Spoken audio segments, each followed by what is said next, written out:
Hello and welcome to Draft Night. This is Stacking the Box and the round one live reaction show to the 2025 NFL Draft. I'm Cody Williams. I am your host for the first portion of the evening. We're going to have a cast of rotating guests coming on throughout the night, some rotating hosts. It's going to be a good time. I'm excited for it. You should be too. The broadcast just started. We are ready to go for the NFL Draft. Of course, we're going to have to wait probably 10 to 15 minutes for Roger Goodell to get booed. We're going to have to wait for the Tennessee Titans to do whatever these teams do with the first overall pick, where they wait for 5 to 10 minutes and mull over something that they've had 3 months to mull over, just a little bit longer, just to keep us in suspense. It's even less suspenseful because I think we probably know where the number one overall pick is going, or who the number one overall pick is going to be, but that's okay. We'll get there when we get there. I'm excited for this draft. Like I said, I think we know what the number one overall pick is going to be. I think it's probably most likely going to be Cam Ward, Miami quarterback, going to the Tennessee Titans. Will Levis era. Not that it ever really got off the ground, but it's now completely grounded, not going anywhere from here. And I think what fascinates me the most about this draft is once you get past Cam Ward, there's a lot of uncertainty going on. Over the past few hours, there's been a lot of reports of teams calling the Cleveland Browns at number 2, trying to trade up to that pick, assumedly for Travis Hunter, could be for Abdul Carter, the Penn State edge rusher. So there's a little bit of uncertainty there, and then there's just uncertainty throughout the rest of the round. I see Casey Jones-Carroll over here saying Colston Loveland, Michigan tight end to Denver. Think that's definitely in the cards. I think Denver's really looking for a weapon. Sarek Williams saying, "What's up, Cody?" Shout out to a fellow Williams. Love to see you in the chat. Love to be watching the NFL draft with you. You know, this is a good night. Keep those comments flowing. I'll try to respond as many as I can. It's just going to be me for a little bit until we get our first guest on, I believe, for the just ahead of the third pick with the New York Giants. But it's a good evening. I think that a lot of times you go into the draft, and while nothing's ever certain in the draft until you get until the pick is in, until you see that graphic, the pick is in, nothing's certain until you see the name come up on the board. We still kind of have a good idea about a lot of what's going to happen in most drafts. This draft is not that. This draft is just wildly chaotic. Like every rumor that we've been hearing over the past week has been just, it feels like one rumor comes out and then the next one's contradictory. You know, just a month ago, we thought Shedeur Sanders was a lock to be going to the New York Giants at number 3. Now there's people who are surmising that Sanders, Hunter Armour is asking, how far will Shedeur Sanders fall? It's a great question. And I think it's the biggest question hanging over the draft. I think that the floor is probably the Pittsburgh Steelers at 21. But I also think there's a world where the Steelers may try to trade back and maybe try to get Shedeur Sanders a little bit later than the 21st pick. Like, I think we're looking at Shedeur Sanders potentially falling well outside the top 20, and I do think he's probably going to 9. That's one thing I can say pretty confidently. I think that there's so much value in getting a quarterback in the first round just because you get that fifth-year option. You get the fifth-year option. You get a little more time to kind of develop this guy and see what it's going to be. Alan Ashby, Vontae Mack, no matter what. We know that's the case. I'm a big draft day guy. I watched it an hour ago, finished watching it, and, Vontae Mack, no matter what, we've got it right there. That's the lesson you should always take into every draft. It's Vontae Mack, no matter what. We love that film. It is quite terrible, but so enjoyable. That's the entire point. Sean Daly, one of our producers, chiming in here. If the Broncos are trying to move up, who would they go for, Genty? I have a hard time seeing them being able to, or they would be. You can do whatever you want if you want to get aggressive enough. I think it would probably be for Omarion Hampton, potentially. I also think that the Broncos moving up could be a look at maybe Colston Loveland, because there has been some buzz in some of the, lead analysts in the NFL draft space, Daniel Jeremiah, people of that nature. I've seen Colston Loveland going to the Colts at number 14. And so maybe, if, as we mentioned earlier, if Loveland is someone that the Broncos are very interested in, which I think would make a lot of sense, getting Bo Nix another weapon in Denver, I think maybe trying to trade up to the Dolphins at 13. I think that might make a lot of sense for the Broncos to try to be able to do to jump ahead of the Colts for someone like Colston Loveland. Or maybe it's Tyler Warren. Who knows how far Tyler Warren falls? Like I said, there's so much uncertainty in this draft that I think it could be a lot of things. And as Sean is saying this, it's coming across the wire. Diana Rossini is making an aggressive push. Says that the Broncos are making an aggressive push to move into the top 10. I do think that could potentially be for Genty, but I also think like there's been rumblings all day that the Bears are also trying to move up. There's so many machinations in this draft. Right before we came on, and I know this is shouts to our producer Joanne, who's going to be working her tail off behind the scenes today. But it is and this is going to make her job harder if it happens. But Jonathan Jones, CBS Sports Insider, also mentioned that there could be as many as double-digit trades in the first round today, and that's kind of the chaos I'm prepared for in terms of I truly don't know what's going to happen. I don't think anyone truly knows with their heart of hearts what's going to happen. And speaking of that, I mentioned that there's been rumblings that the Browns were trying to make a trade or were listening to trade offers, with the number 2 pick. And Ari Mirov of My Sports Update on Twitter in the 33rd team, he says that if the Browns do make a trade, it will not happen until they're on the clock. So that only adds to the drama. The Tennessee Titans are now on the clock, it seems. So we're getting ready to go. We're getting ready to go to get this thing really going as Clay Matthews, who, if you haven't checked out his interview with Stacking the Box, you absolutely should. He offered a lot of insight into Green Bay, which you look at Green Bay, there are so many people at this draft. There's always a lot of people at the first round of the draft, but in Green Bay, it's quite eye-opening. Green Bay is not Detroit. Green Bay is not Philadelphia. Green Bay is not Chicago. Green Bay is not Kansas City even. Like Green Bay, Wisconsin, and Lambeau Field, where this draft is being hosted, it's literally a neighborhood, and then there's Lambeau Field. That's what you're looking at. It's honestly a really cool setting for a draft because it really highlights the small town nature of Green Bay and like what makes that team and those fans so special. Something that Clay Matthews highlighted in his interview with Stacking the Box. And so now the Titans are officially on the clock. We're ready to go. Little nugget from NFL Network. They have not had the first overall pick since they drafted Earl Campbell. That was obviously before they were Tennessee Titans as well. That was when they were the Houston Oilers. So this has been a long time coming. My expectation is that's going to be Cam Ward. We'll probably get that pick in another 7 to 8 minutes because, again, I don't know why these teams will take so long to make the first pick, but they do. So here we go. And I think the real drama starts after this. Like, once the Browns are on the clock, if they're going to trade it, if they're going to take Travis Hunter, maybe they could take Abdul Carter, pair him with Myles Garrett. Like, all the options are on the table for the Browns, and the Browns are in an interesting spot too. I look at the Browns, and on one hand, I look and I think, yeah, just take Travis Hunter because General Manager Andrew Berry has said that he's willing to play Travis Hunter both ways, which is what Hunter clearly wants to do. He's voiced that very, very publicly that he wants to be able to play both ways in the NFL, just like he did at Colorado. And I do think that when you look at what the Browns have before them, like getting someone who can play both ways at a high level, like I'm a believer in Travis Hunter. I'm a believer in the hype. I think that if anyone's going to be able to do it, I think he is the unicorn that could be able to do it, play both ways in the NFL at cornerback and wide receiver. But having said that, there's also credence to the idea of trading down. You look at this Browns roster, how many like true difference makers are we talking about in this Cleveland Browns roster? Like the Deshaun Watson trade absolutely crippled this franchise in a big way. This is their first round pick since 2021 because of the Deshaun Watson trade. This is also a Browns team that, as of right now, is probably starting Joe Flacco at quarterback. Like, I think that raises the floor. I don't think it raises the ceiling at all. So, like, you need game changers. Travis Hunter could be that. But also, if you trade back, say you trade back to 5 to the Jaguars, a team that was reportedly looking to move up from the 5th pick earlier today.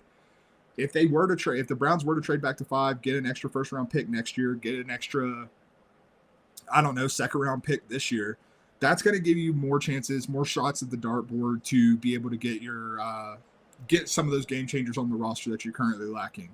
The the Packers also just announced, talking about what a crazy scene it is in Green Bay, and the draft has reached maximum capacity. That's how many people are at this thing. Like, they're not letting any more people in here. Now, granted, if you ever do want to go to an NFL draft, little tidbit, it's free. All you need to pay for is room and lodging. The tickets don't cost a dime. You can get into the draft for free. And so, kind of a bummer if you were showing up for free and you're not able to get in because they are at max capacity. I would be interested to see if they're doing like a 1-in, 1-out thing, like like you'll see at the bar sometimes if it gets a little crowdy. Not anymore. I'm past that point in my life.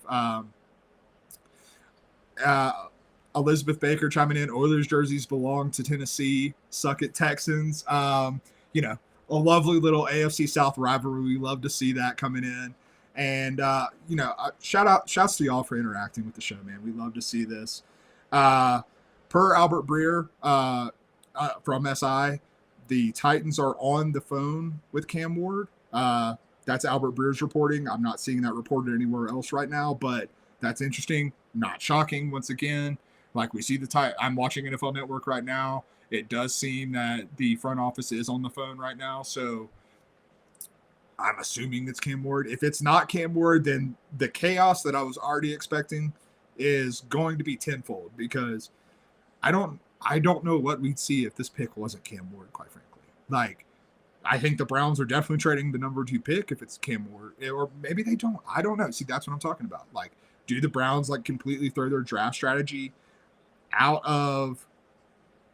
the window? Like, do they go and get a quarterback of the future and let Flacco kind of nurture him for the first few games of the season and then turn the keys over to Cam Ward? But most likely, this is going to be Cam Ward. It seems that the first pick is locked in, and it's got to be Cam Ward. Like, it's just got to be. I don't know how you could go into another season with Will Levis. Like, I go back to when the Titans initially drafted Will Levis. They drafted him in the second round. And when I look at that, if you have a conviction, if you have a belief that a quarterback is the guy, you're not waiting until day 2. You're just not. Like, if the Titans thought Will Levis was the guy, the assumption would always be in an NFL draft room that another team thinks he's the guy. And you're trading back into the first round to get that 5th-year option. You're doing all the machinations to make sure that you show you're committed to him. And when you look at it that way, it does seem like they were never fully pot committed to Will Levis, and Will Levis has done nothing to make them look pot committed. So I'm excited to see a new chapter in Tennessee. I'm a big Cam Ward guy. I think that, even when the Shedeur Sanders buzz, even before his, quote unquote draft fall started leading up to tonight, I still looked at Cam Ward as QB1. Like, I think that he's probably higher variance than Shedeur Sanders, but I also think that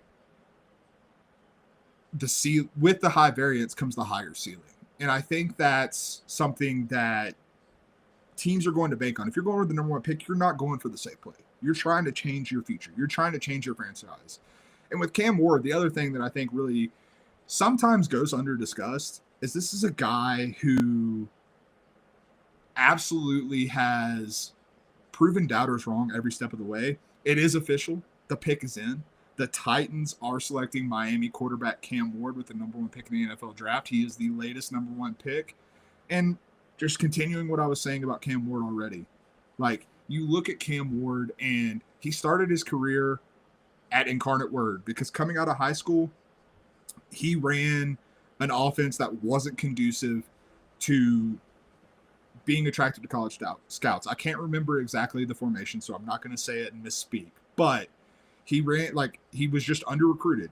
He was obviously a great athlete at the time. He was a great, he had the potential there, but I do think that when you look at Cam Ward, he's proven doubters wrong. He went to Incarnate Word with nothing. He put up ridiculous stats at that level. And then he transferred to Washington State, put up ridiculous numbers at Washington State, transferred to Miami. If Miami had a defense, Miami probably wins the ACC because of what Cam Ward and this offense were able to do. He's bailed them out so many times. And if you're a team like the Titans that ostensibly in a post Mike Vrabel world over the past couple years, you're starting from scratch. Like you're starting over. And we have a blockbuster trade to get things really started. The Browns have traded the number 2 overall pick to the Jacksonville Jaguars. It seems like the Jaguars, with the new front office, new regime, Liam Cohen taking over as head coach, that all the buzz leading up to today was they wanted to be aggressive. Well, I'll tell you what's aggressive. It's trading up to the number two pick, because this is wild. I'm scouring Twitter real quick to see if I can find some details on what this trade looks like, if they're out there yet. But the Jaguars are now on the clock. Cleveland is obviously moving down to number 5. Ian Rappaport of NFL Network, who that might as well be gospel in terms of trade details. The Browns received the 5th overall pick, the 36th overall pick, the 126th overall pick, and a 2026 first-round pick, while the Jaguars receive the 2nd overall pick, the 104th overall pick, and the 200th overall pick. If you're Cleveland, I love that. I absolutely love that for Cleveland. Like, while I would definitely say that Travis Hunter is he's my favorite prospect in this class. There's no two ways about it. I love Travis Hunter. I think he's going to be great. But if you're not going to take Travis Hunter, now you have the 5th pick, you have the 33rd pick, you have the 36th overall pick, you have your 3rd rounder, and then you pick up an extra 4th rounder on top of that, in addition to a 1st-round pick next year. That's how you rebuild a franchise. Like, we're in a post-Deshaun Watson era when it comes to the Cleveland Browns now. Like, they are no longer going to hitch their wagon to that. I just can't see a world where that's possible. And now you have so much draft capital to be able to rebuild this roster in the right way. Alan Ashby chiming in. Sonny Weaver Jr., another draft day reference. He's already cooking. I'm surprised David Putney's not in this trade, quite frankly, just because, Andrew Berry felt like it. That's the real Sonny Weaver Jr. move. Sean Daly, no more Will Levis memes in Tennessee. That's the real bummer of Cam Ward going to Tennessee. Maybe we'll get some more Will Levis memes with another team. I can only hope, because Will Levis is absolutely one of the funniest, unintentional comedy specialists in the world. And you're finally going to get to hear someone other than me talk, because Matt Sidney is joining us now, and he is here for the day. Matt, we're a pick into this draft, and things are already off the rails. How you doing, man? Utter chaos. I'm doing great. How are you? Doing good. So I'll go ahead and ask you this right now. If you're the Jags, are you taking Travis Hunter here? Have to. Yeah. I mean, let me go back even further. If you're the Browns, would you have even considered trading this pick? Because I can see both sides of the argument with Cleveland. Fortunately, I don't have to make that decision, but I personally would not. I would have absolutely selected Travis Hunter. I think he's the only truly generational prospect in this draft. I know a lot of people say that, but I actually believe it, right? I mean, I think that the kid can play both sides of the ball, which I just don't think anyone's ever seen before ever. At least the way that he does it. So I think this is crazy for the 2nd overall pick, but Jags, new GM, new head coach, kind of coming in hot. Shocking for sure. But if I'm the Browns, I hold on to Travis Hunter for sure. Yeah, I was saying, before you came on, I can see, I'm also a big Travis Hunter guy. I think if anyone is able to play both ways at the NFL level, at the snap count that he did at Colorado, it's Travis Hunter. He's a freak. He's just a freak. And so, in the Browns, they have one freak. They have Myles Garrett, and then you have a bunch of dudes that are not game changers at all. And so you've got to get those game changers in your roster. But looking at the haul, the Browns got the 5th overall pick, the 36th overall pick, 126th overall pick, and a 2026 first rounder. At least you're getting value. Yes, yeah, and I think, I don't know. For me, it's a little bit interesting because, I think the most talented teams in football end up winning, and the Cleveland Browns lack a lot of talent. So yes, you are getting a good draft haul, right? But that also means that you have to hit on the picks that you just got. Correct. While also passing up on this presumed superstar. So I think a lot has to go right for them to feel good about this pick. But I think initial reaction, this is going to age really, really poorly. I mean, and I probably fall more on that side just because, like, when you talk about Travis Hunter, like the phrase that gets used a lot is like, it's just something we've never seen before. You know, you hear that a lot when you talk about Travis Hunter, and maybe this is like just, you know, us sitting in our desk chairs thinking about it this way, but like, I'm going to take the guy who does things that we've never seen before. Like, to me, that seems pretty logical. And it, according to Ari Merov, the pick is in, and it is going to be Travis Hunter going to the Jacksonville Jaguars. I love this for the Jaguars, man. Like, if with the new regime, you're bringing in Liam Cohen, an offensive genius, who, if you're going to put Travis Hunter in the right spots to succeed on both sides of the ball, I want someone like Liam Cohen and Trevor Lawrence making that work. Yes, absolutely. You know, especially after like Brian Thomas, like last year, I think like this is absolutely like awesome for them. This is a big move. But again, I am very confused by what Cleveland did here, though. I am. Yeah.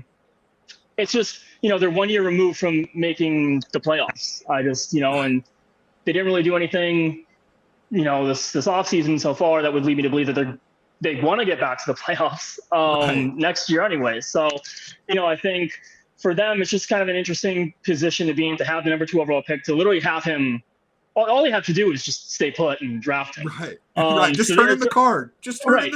Right. So I'm a little bit lost there, but I mean, unreal pickup for the Jaguars here, especially like the two-way ability. I think like Liam Cohen, like you said, is going to be able to unlock him in a lot of really cool and interesting ways.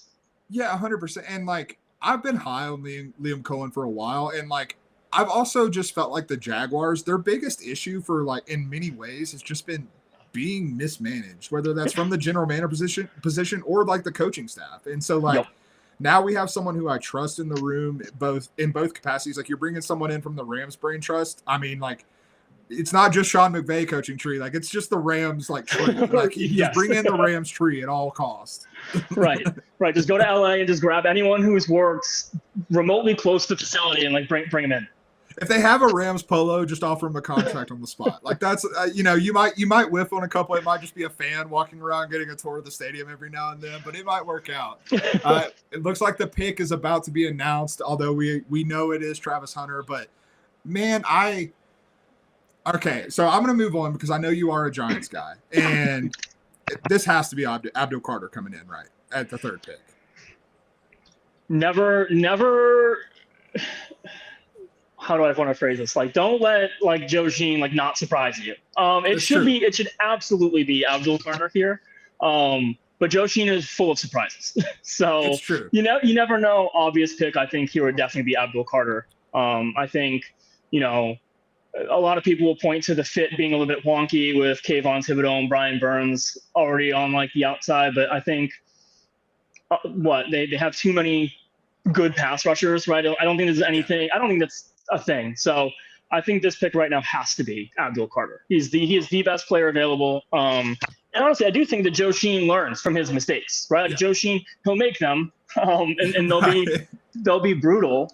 But one thing that he does well is he does learn from his mistakes. And I think, you know, last year, right, there's a couple quarterbacks on the board. He drafted Malik Neighbors, best player available, you know, in their eyes, and he ended up being pretty phenomenal. So yeah, I think he's awesome. I love Malik Neighbors. So I think just stick to the script here, right? Just best player available. No, 100%. And like, you know, I mean, you say, you know, first off, you're right. Like, having too many good pass rushers is a good problem to have. Like, I would take that problem in for any team, any day of the week. And secondly, like, Thibodeau is in a contract year, so like he could be dealt. He could stick around and like be gone after this year. So like it puts you in it's a strong play for the future. You mentioned though, you know, never count on Joe Shane to do the unexpected. What would be the unexpected? I think the unexpected is Jackson Dart here. I think that would be like if we're going full unexpected. I think Jackson Dart is about as unexpected as it can get, especially at number 3, right? Especially at number 3. Yeah, I think that would be about as wild as I could think. But I think the most likely player aside from Abdul Carter has to be Shedeur Sanders here. No one has scouted one player more than the Giants have scouted Shedeur Sanders over the last like 18 months. Right. So, I think that would be a surprising pick, especially seeing like how his like draft fall. It appears from the outside, right? I'm not in the draft room, but it appears from externally, at least, he's having quite a bit of a tumble. So I think that would be shocking for sure. No, it'd definitely be shocking. One note on Travis Hunter as they're talking about the pick. It was mentioned pre-draft in terms and like on the red carpet that Travis Hunter had 3 draft cards ready. One was as a DB, one was as a wide receiver, and one was as both. He is being announced as both, which is a great sign for the Jaguars that they are not overthinking this. It's a two-way guy, man. Like he is that's what makes Travis Hunter special. Like I think if he were to play wide receiver, he'd be damn good at it. I think if he were to play just cornerback, he'd be damn good at it. Yes. But you take Travis Hunter number 2 overall because he does both. Right. Yes. It's an absolute waste of 50% of his talent if you don't use him on both sides of the ball. Right. 100%. And I'll ask you this too, because I was having this discussion with one of my coworkers earlier today, and we were talking about the idea of do you just like fully let him off the leash and let him play both ways, or are you more of a fan of like specialized packages, like that type of deal? I love unleashing him, right? Yeah.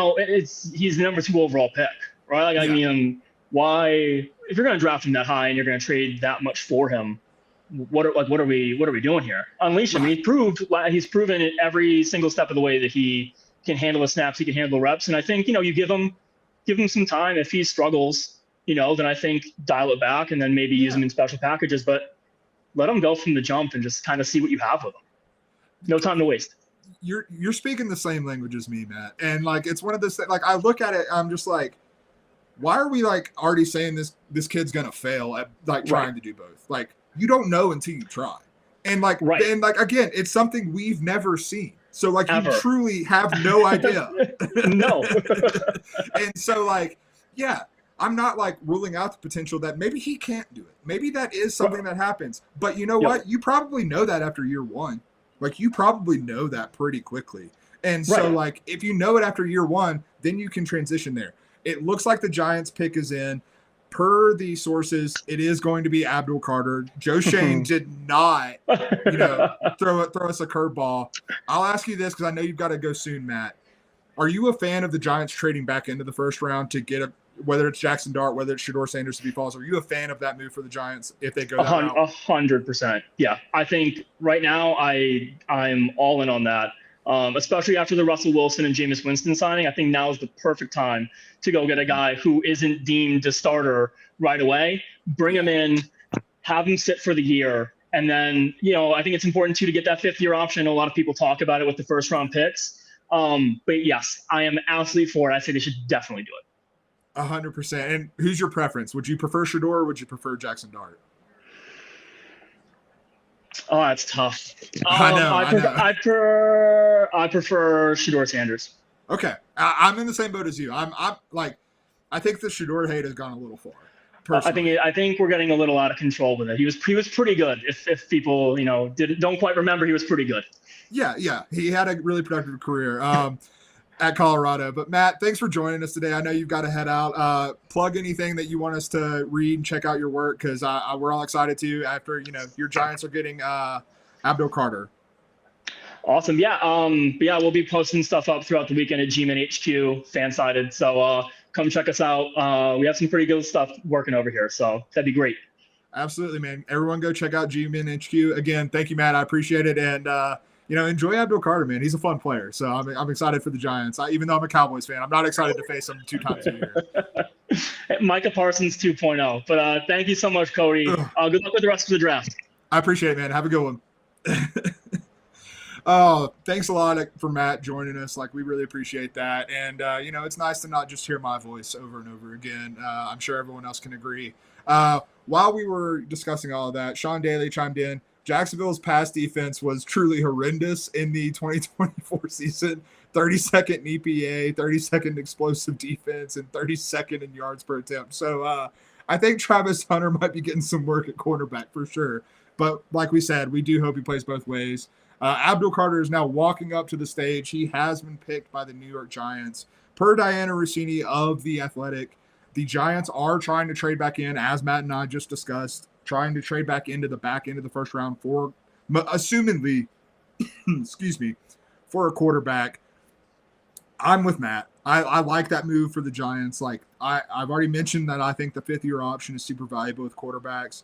You get a chance to see what these guys are capable of, and you get more runway to be able to do that. You get more runway to set up your franchise for the future. And that's what that's really what we're all looking for when you're drafting a player is the draft is a crapshoot. I've said it many, many a times. There are no sure things in the draft. Like, I think Abdul Carter is going to be awesome. I think Travis Hunter is going to be awesome. I think Cam Ward is going to be great for the Titans.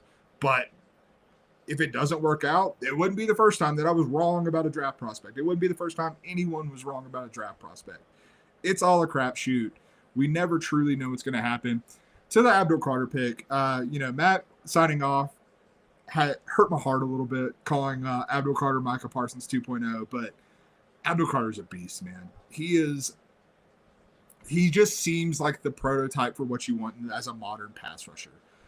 His burst and his bend off the edge is just so hard to contain. It may not be the best in the class, but it's the blend of all his traits. Like, he has the length to really cause people problems. He has the speed to cause a little more lumbering tackles problems. Like, and I think you can just move him around in so many different ways. You go back and watch some of the college football playoff snaps of Abdul Carter with Penn State.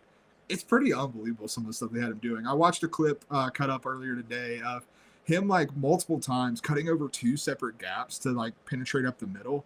And let me tell you, when you look at Abdul Carter's speed, if you're putting him, like, if you're getting him on a stunt to match up with a guard, good luck, brother. Because, like, there's not many guards in the NFL that are going to be able to keep up with that type of burst, that type of explosiveness, that type of twitchiness that he has in his game.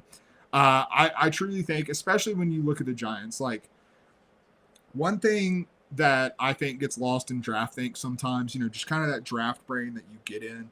But I look at it and I'm saying I see a lot of people be like, well, you have to draft for need. You have to draft for need. And obviously with Brian Burns and Kayvon Thibodeau, like, edge probably isn't the biggest need. But there's always something to be said for taking best player available. And more importantly, there's always something to be said for making a strength a strength. Or making a strength even stronger, I should say, probably. But, like, you're taking something that you already have Brian Burns locked up to a long-term contract. You have Kayvon Thibodeau for potentially this year if you don't move him. And now you're adding Abdul Carter to that mix. That gives him a little runway so it's not full on pressure to just from the jump and for him to be a star. But also, like, you have the pieces in place for him to not necessarily have to go it alone. And, like, that sets people up for success. And I feel like there should be a lot more NFL teams that should think simply like that and set players up for success. A lot coming across the wire. Diana Rossini coming once again. The Browns are apparently trying to trade down again. Number 5 pick, they are trying to trade down again. Man, I would have to assume that might be for Ashton Genty, a team trying to jump ahead of the Raiders, a team that's been heavily connected to Genty, or maybe it's for Armand Mimbu, the tackle out of Missouri. Another player that's been connected to the Raiders, but the Browns are trying to be on the move again. They are trying to stockpile draft capital. That's what I'm taking away from this, because trading down from 2, again, we've talked about it. You can love it or hate it. There's merits to both sides of it. But if you're trading down from number 2 to number 5 and then trading down again, you're just trying to stockpile picks. You're trying to add as much talent to this roster as humanly possible. Not the worst idea in the world. So, going to be interesting to see what the Browns do. And it does seem that the Patriots pick at number 4, it is in. I'm looking at the broadcast now. And according to multiple reports, it is going to be Will Campbell, tackle out of LSU. I've seen a lot of Patriots fans who are pretty torn on Will Campbell. Obviously, on one hand, you have the glaring need on the Patriots offensive line. Drake May, Jacoby Brissett, whoever was quarterback for the Patriots last year, there were multiple, but Drake May for the future, man, he was running for his life a whole hell of a lot last year. He was not in a great spot to be able to develop long-term if the offensive line is going to continue to look like that. So offensive line's always been in play at number 4. It's always been probably the top priority. It was always just a question of who's the Patriots guy? Who do the Patriots really want in this spot? And when I look at it, I'm looking at the Patriots, and Will Campbell's not perfect. the short arms are the thing that gets brought up all the time. Short arms didn't really hurt him at LSU. Like, it wasn't like, he's not a T-Rex out there. He's got 33-inch arms. I think he'll be okay. Could potentially have to move into guard because of that, is what the knock on him is. But at the end of the day, man, you're getting a guy who, quite frankly, is just an ass kicker. Like, you watch some of the LSU tape, man. This guy he's a dude who takes pride in keeping his quarterback clean. And I know that's the job of an offensive lineman. I'm aware of that. But at the same time, not every offensive lineman is successful at that. And again, Will Campbell wasn't perfect. He allowed, I think it was 18 pressures over the past couple of years. He had 9 holding penalties. He's not perfect. Like, none of these tackles in this class are, in my opinion. Like, he is the best tackle prospect in this class, though. And if you're the Patriots, and if you're a Patriots fan who was kind of dreading the Will Campbell pick, man, you're getting a good player. You're getting someone who's going to allow Drake May to start to become the best version of himself. And I'm pretty high, pretty bullish on Drake May. So you want him to become the best version of himself. I'm going to talk to producer Joanne real quick, and I'm going to get her to show a little bit of a draft video that we have, and try to fix the lighting because I'm coming off like I have 2 faces. So before the Will Campbell pick is officially announced, we'll be right back. Growing up, you were playing football overseas in high school. What was that experience like? Is the game different? I know you eventually came back over, but what was that experience like? Yeah, so I mean, it was cool, man. I mean, I was still playing against some American kids. So basically, they got schools in France, schools in Germany, school in Belgium, like all like the overseas bases, and the American kids just go to school on base. Same rules for sure, but it was a great experience just because like to have an away game. You think about like here in the States, you just going maybe the next city over the most, or you going down the street to the other high school in your city. But an away game is really an away game. Like you're traveling to a different country to play a football game. So that was just special seeing different coaches, but also playing the game you love. And I will say the competition, wasn't the best. Wasn't like out here in the U.S., but it was still fun, for the time being. Yeah, I saw the numbers you put up. I'm like, my goodness, this is ridiculous. This is crazy. That was, of course, Ashton Jeanty talking to Stacking the Box's Sterling Holmes. And, man, playing football overseas, if you're Ashton Jeanty, watching what Ashton Jeanty did in college football, can you imagine being an unsuspecting kid playing football overseas, kind of getting used to the sport? And here comes Ashton Jeanty standing in the backfield like Michael Myers. Like, brother, that's not a world I would want to be living in, that's for sure. But Will Campbell has officially been announced as the Patriots pick. I just love what he brings to the game, man. He brings that nasty to the trenches, and that's what I'm looking for if I'm the Patriots or any team trying to draft an offensive lineman. I want a dude who obviously has the size, obviously has the measurables, obviously has the tape, the stats that back everything up. But I'm also looking for a guy who, when he talks, like, he has that mean streak in him. He has that nasty streak. And the Patriots, I do think, are probably at some point in this draft going to be taking a running back and to, pair in there. And so, like, when you have that and you're trying to take some pressure off of Drake May, you're going to help keep Drake May clean, first of all, but you're also going to be able to help us in the running game if you're the Patriots. And that's a big thing. And we have our next guest coming on. It is Justin Freed. We love Justin Freed on this program. We love Justin Freed all over the place. How you doing, man? What's going on, buddy? I appreciate you having me on. It is a big day. How you feeling? Well, the Browns are out here just being insane. So, like, it's been a weird start to the draft, but we're doing good, man. Trying to keep the vibes high, trying to keep up with all the chaos. Yeah, it is wild. That was a heck of a haul for the Browns.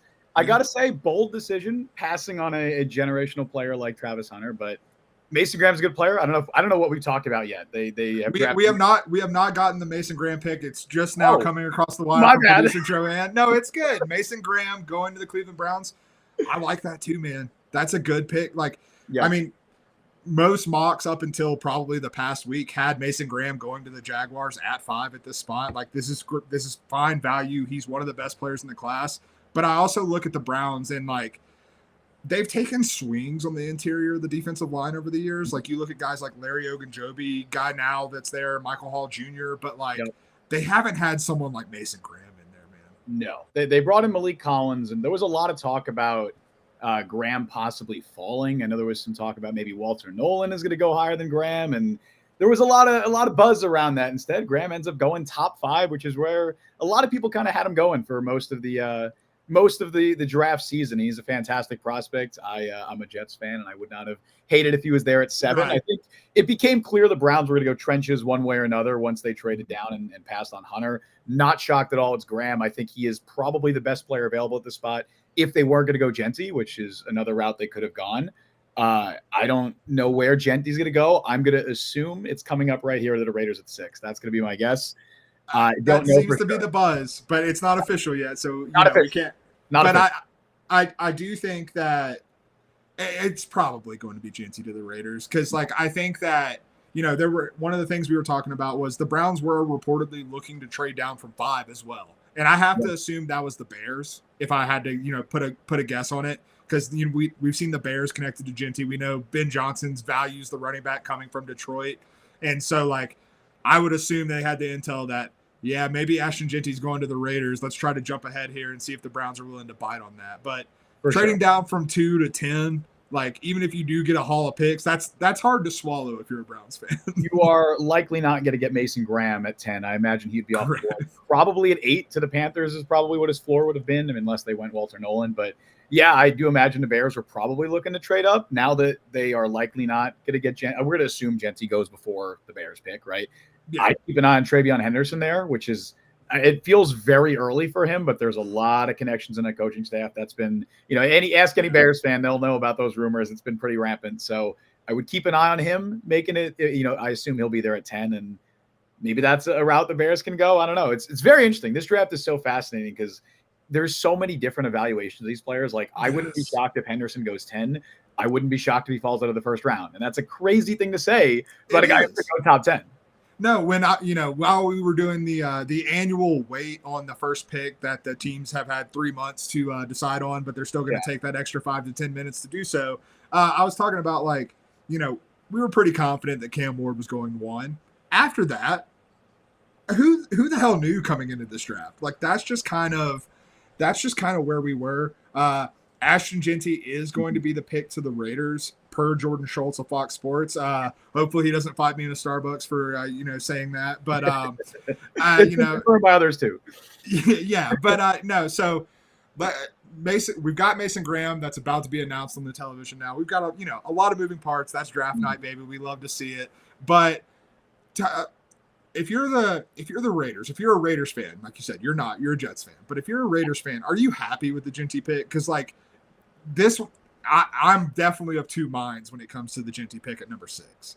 I would be. I would be thrilled by it. In fact, as a Jets fan, I wouldn't even have been opposed to him at 7 if he made it for the Jets. This is a class short on blue chip cornerstone talent, and Ashton Genty is, in my opinion, either the best or the second best player in this class, wherever you want to, him, Travis Hunter, Abdul Carter's in that conversation as well. I think those are the 3. Those are my top 3 prospects. Yeah. Right. So I think those are the 3 genuine blue chip talents. And when you have a chance to add someone like that, I know he's a running back. I know the whole position value thing. I think we've swung too far in one direction with that. I think Ashton Genty changes that offense more than other players would. I think he changes that offense more than an Armand Membu would, or more than a Kelvin Banks if you were going to trade Colton Miller and explore that scenario. I just think Genty is, in my opinion, I think he's the best running back prospect since Saquon Barkley. I have him graded a little bit higher than Bijan Robinson, which speaks volumes to how great of a player he is. He is a fantastic prospect. They desperately need some juice there in the backfield, and I think he's going to be a big pickup for them. No, 100%. And if you had told me this 2 months ago, I probably would have been a little more sour on it. That was before they had the Geno Smith trade.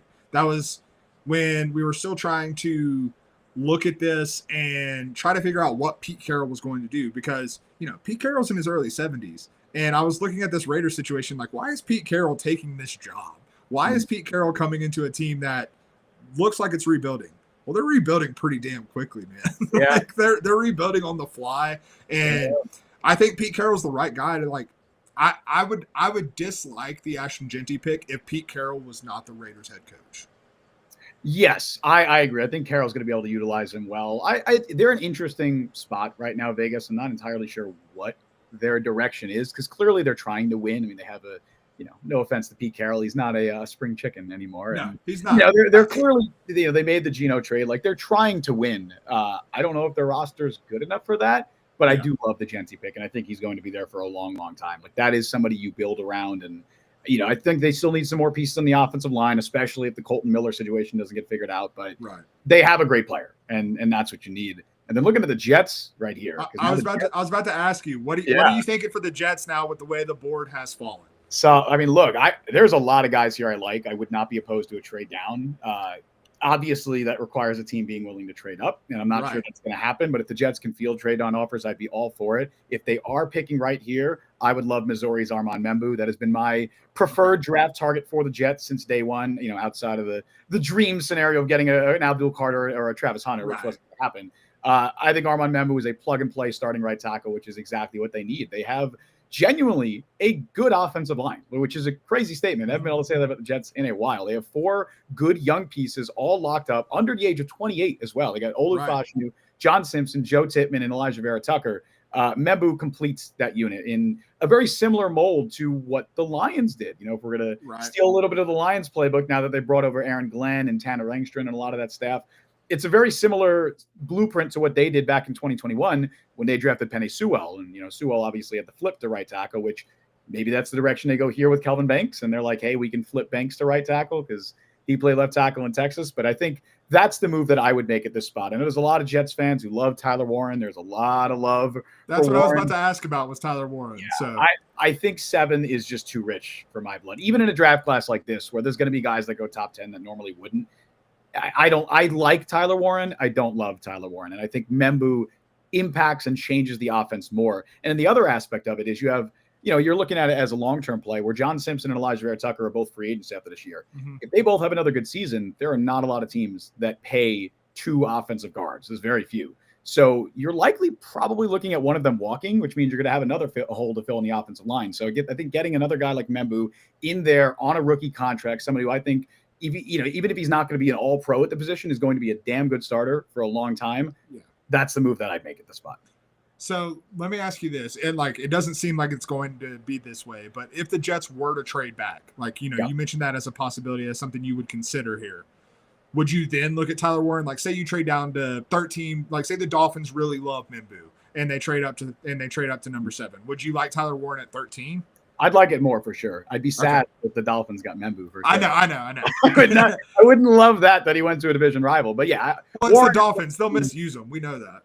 Fair enough. I mean, look, I loved Liam Eichenberg coming out of Notre Dame, and what they've done to him has made me so sad. But I got attacked by Dolphins Twitter the other day because I had a tweet when Liam Eichenberg was coming out of Notre Dame that said, Liam Eichenberg, future All-Pro, book it.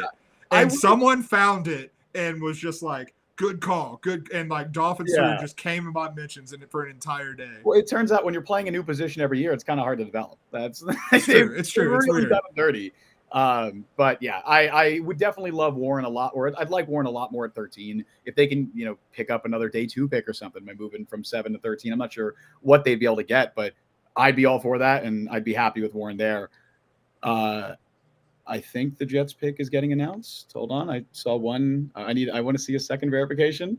Well, while you're looking for second verification, I just want to talk aesthetically. Ashton Jeanty is going to look awesome in a Raiders uniform. Dude is going to in terms of just pure aesthetics. There could not be a possible better team for Ashton Jeanty than the Las Vegas Raiders. The silver and black is going to look phenomenal in that guy. I agree, and I believe the Jets pick is officially in.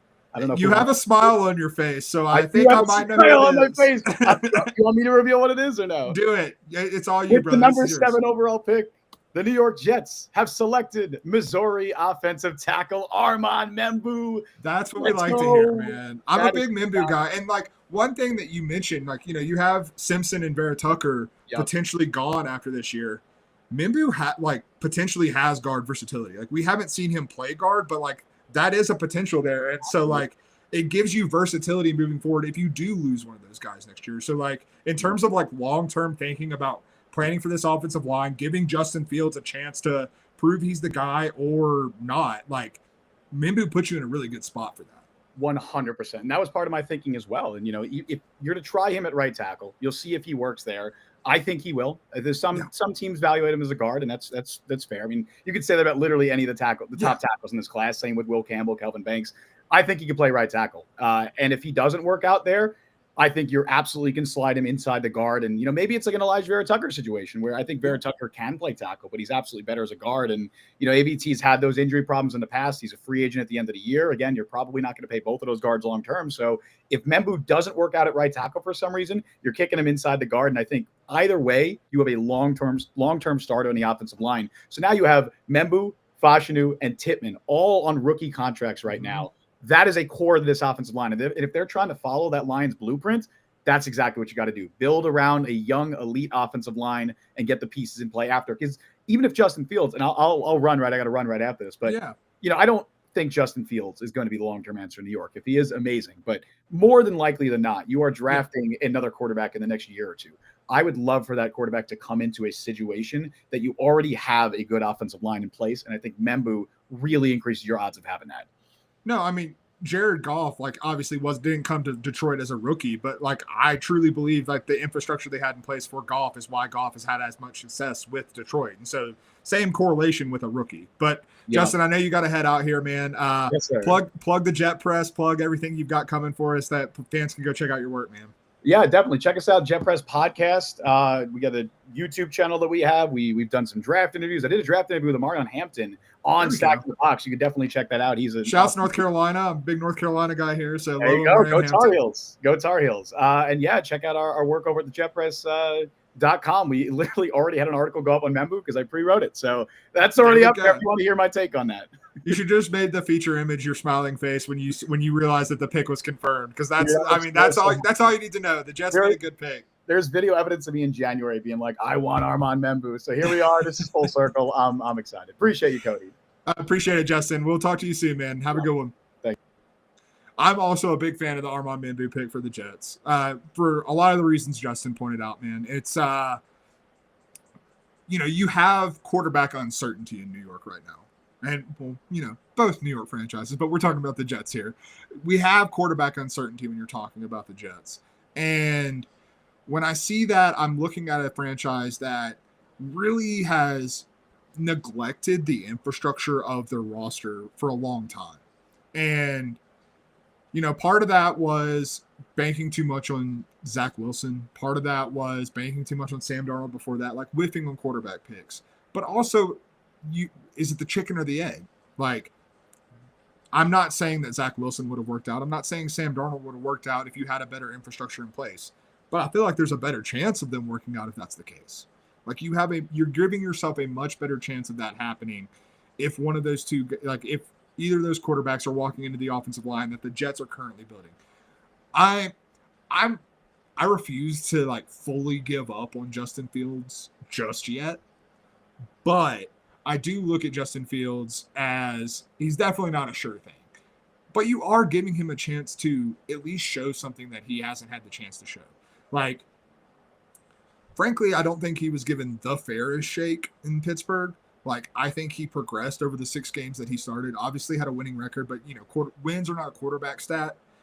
But I do think that while it wasn't always pretty with Pittsburgh, there were moments and there was progression in what he was able to do there. And then Russell Wilson came in, and obviously, he never really got another chance to do that. But now you're looking at Justin Fields coming into a situation where you have a Garrett Wilson, you have a backfield that is established. Now you have an offensive line that's established. And this Jets defense has not been the problem. Yes, there are holes on it, and I'm sure they'll look to fill those throughout the rest of this draft. But overall, this is a roster that is in a much better spot than they've had for other quarterbacks in a very long time. And that's something you have to love to see if you're the Jets. This is a franchise that you look at them and they've been through so much, man. I feel for Justin. I feel for Jets fans. this just hasn't gone well for them in a really long time. It just felt like, you brought in Aaron Rodgers, and that was misguided, to say the least. A lot of problems with the front office, but even if you were hopeful on Aaron Rodgers that he could, recapture some of that magic, you're still looking at a situation where, like, Rodgers tore his Achilles 4 games into his first season. That's insane. That's insane to think that someone could come in and, like, you stir up so much hope for a franchise, and not even 4 games, 4 plays into the season. And man, it's wild stuff. Per Adam Schefter, going back to the Abdul Carter pick to the Giants, they are picking up Kayvon Thibodeau's 5th-year option. So they're just building a pass rushing super force, A team, whatever you want to call it in New York right now. Again, I said earlier, make a strength stronger. And that's what the Giants are doing. I'm never going to hate on that draft strategy. The Armand Mimbu pick is now official to the New York Jets. New York's coming out of this first round as a whole, both the Jets and the Giants. I love what both of these teams did. More of a no-brainer for the Giants, obviously, with Abdul Carter being on the board at number 3 and not really any other blue chippers in that spot. That makes sense for the Giants in their current state. And then the Jets, like, I think for the Jets, that's the best player available. He's one of the best players available on the, in terms of the entire board. But for the Jets specifically, makes a ton of sense. I'm probably a little higher on what Tyler Warren could have brought to the Jets than Justin was. But at the same time, I do think that Armand Mimbu is probably the smarter, safer pick. And if you're the Jets and you're a Jets fan, how many times have you seen the smarter and safer pick? Quite frankly. Like, how many times have you actually seen that? The answer is not a whole hell of a lot. And so to see this front office make a pick like that, you have a new coaching regime in there. Like, it really does feel like they are turning the page quite a little bit. Who finishes 4th in the NFC East in 2026? That's a question from commenter Alan Ashby. I'm not sure if he means 2026 or 2025. In 2025, I think you're probably still going the Jets, unfortunately, just because I still lack a belief in Justin Fields. And, like, I'm not sure he elevates you enough. I'm not sure that the roster is going to be good enough, but I do think you're laying the groundwork for the future. And AFC in 2025. Thank you, Alan, for clarifying that. I think it's probably still the Jets. If I had to order it, I would probably go Bills still winning the division, Dolphins finishing 2nd in the division, Patriots elevating a little bit, but not enough, because that, like, much like a lot of teams in this range of the draft, you're talking about a roster that still has a lot of holes. I do think that they're heading in the right direction, but still a lot of holes there. And then the Jets, they're the ones with the quarterback situation that I just can't trust. I'm not, like, there have been issues with Tua Tagovailoa, obviously. But at the end of the day, you know what you're getting from Tua. And so, in Mike McDaniel's offense specifically, and I think that's good enough to probably finish 2nd in the AFC East. Per Jordan Schultz, the Panthers are taking Arizona wide receiver Tedoroa McMillan. As a Cowboys fan, I got to tell you, I'm hurt. I'm hurt pretty deeply on this. I was ready to buy my Ted McMillan jersey in navy blue with the star on it. So that hurts. But if you're the Panthers, I love this pick. There was some buzz that they could have looked at the defensive front, could have looked at Mason Graham had he dropped there. Some people were saying even Walter Nolan in this spot to kind of pair in up front and really improve the defense. But Tedoroa McMillan, man, he's someone who there was like a brief month when he didn't test at the combine, ran a 40 at his pro day that some people had in the high 4.4s or low 4.5s. And people were like, well, he's not fast enough. Well, you know what? He's 6'4", 220, man. I bet he's not fast. I bet he's not running fast as Xavier Worthy, who weighs $175. Yeah, of course. But what Ted McMillan does bring to the table is something the Panthers do not have on that offense. You look at this receiver core. My God, Bryce Young does not have anyone to throw to. Now he does. Now he has a big body possession receiver who can win down the field, is a contested catch monster with that frame. I also love what Ted MacMillan does after the catch. Like, I think for a player his size, yes, he may not have the straight line speed, but man, like, his ability to make guys miss at that size with that frame, it's pretty damn impressive. There's a reason I wanted him for the Cowboys. And, like, you know, some of the questions that you've seen about Ted MacMillan have been the idea of, well, can he be a number one? Well, at the Cowboys, obviously that wouldn't be a problem. I believe he can be a number one. With the Cowboys, I wanted him to be, you know, I wanted 2 number ones. I wanted CeeDee Lamb and Ted MacMillan and just wreak havoc in that passing game that way. With the Panthers, though, he is the exact type of target that Bryce Young needs. Elizabeth Baker chiming in. Happy Bryce Young noises. Absolutely. Bryce Young is probably clapping, patting himself on the back, probably calling GM Dan Morgan and like asking him what type of scotch he likes because he owes him a bottle after this. Like, that's how I feel about this pick. Like, I think this is a phenomenal pickup for the Panthers. I think they're absolutely getting the right type of receiver to really set this offense forward, to set this offense in the right direction moving forward. And, you know, you look at the end of last season, Bryce Young played really damn well at the end of last season, man. Like, I know the beginning of the season was ugly. I know his rookie season was even uglier. But once he kind of came back from getting benched, he was a different player. He was a player who looked a lot more similar to what we saw at Alabama. The guy who was taken number 1 overall. Like, the reasons behind that. And Bryce Young's never going to be a perfect quarterback. Like, the size is going to be a factor. But I do think he showed that he can be a starting NFL quarterback last year. He needs to continue his progression, absolutely. But I do think he showed the more flashes than we thought were possible after his rookie season at the end of last year. And that was with the receiving core that, now that you add Ted MacMillan to it, was substantially worse than what he's going to have going into the 2025 season. We have our next guest. Ryan is joining the program. Ryan Heckman, my guy. We go way back. How you doing, brother? What's going on, Cody? I'm okay at the moment. I'm a little hurt. I got to be honest. That number 6 selection, man. But still hopeful. Still hopeful. So, okay, let me ask you this, because there were reports kind of leading up to the Browns pick at number 5 that the Browns were listening to calls about trading out of the number 5 pick. My assumption would be that would have to be the Bears trying to jump ahead of the Raiders to get Genty. Now that you weren't able to do that, Genty's off the board. Where are you looking for the Bears at 10? You know, I had to warm up to the idea. But at this point, I would not be opposed, and I would not be shocked if they stood at 10 and went with Tyler Warren. It is definitely a Ben Johnson pick. That's definitely a Ben Johnson play. With as much as he likes to use 12 personnel, I'm a big Cole Kmet fan. Always have been. Really glad to see him, really starting to bust loose the last couple of years, in spite of what's been going on around him. But at the same time, Warren is such a one of a kind athlete at his position, and I think you can still keep Kmet in line and use Warren more as a bigger receiver.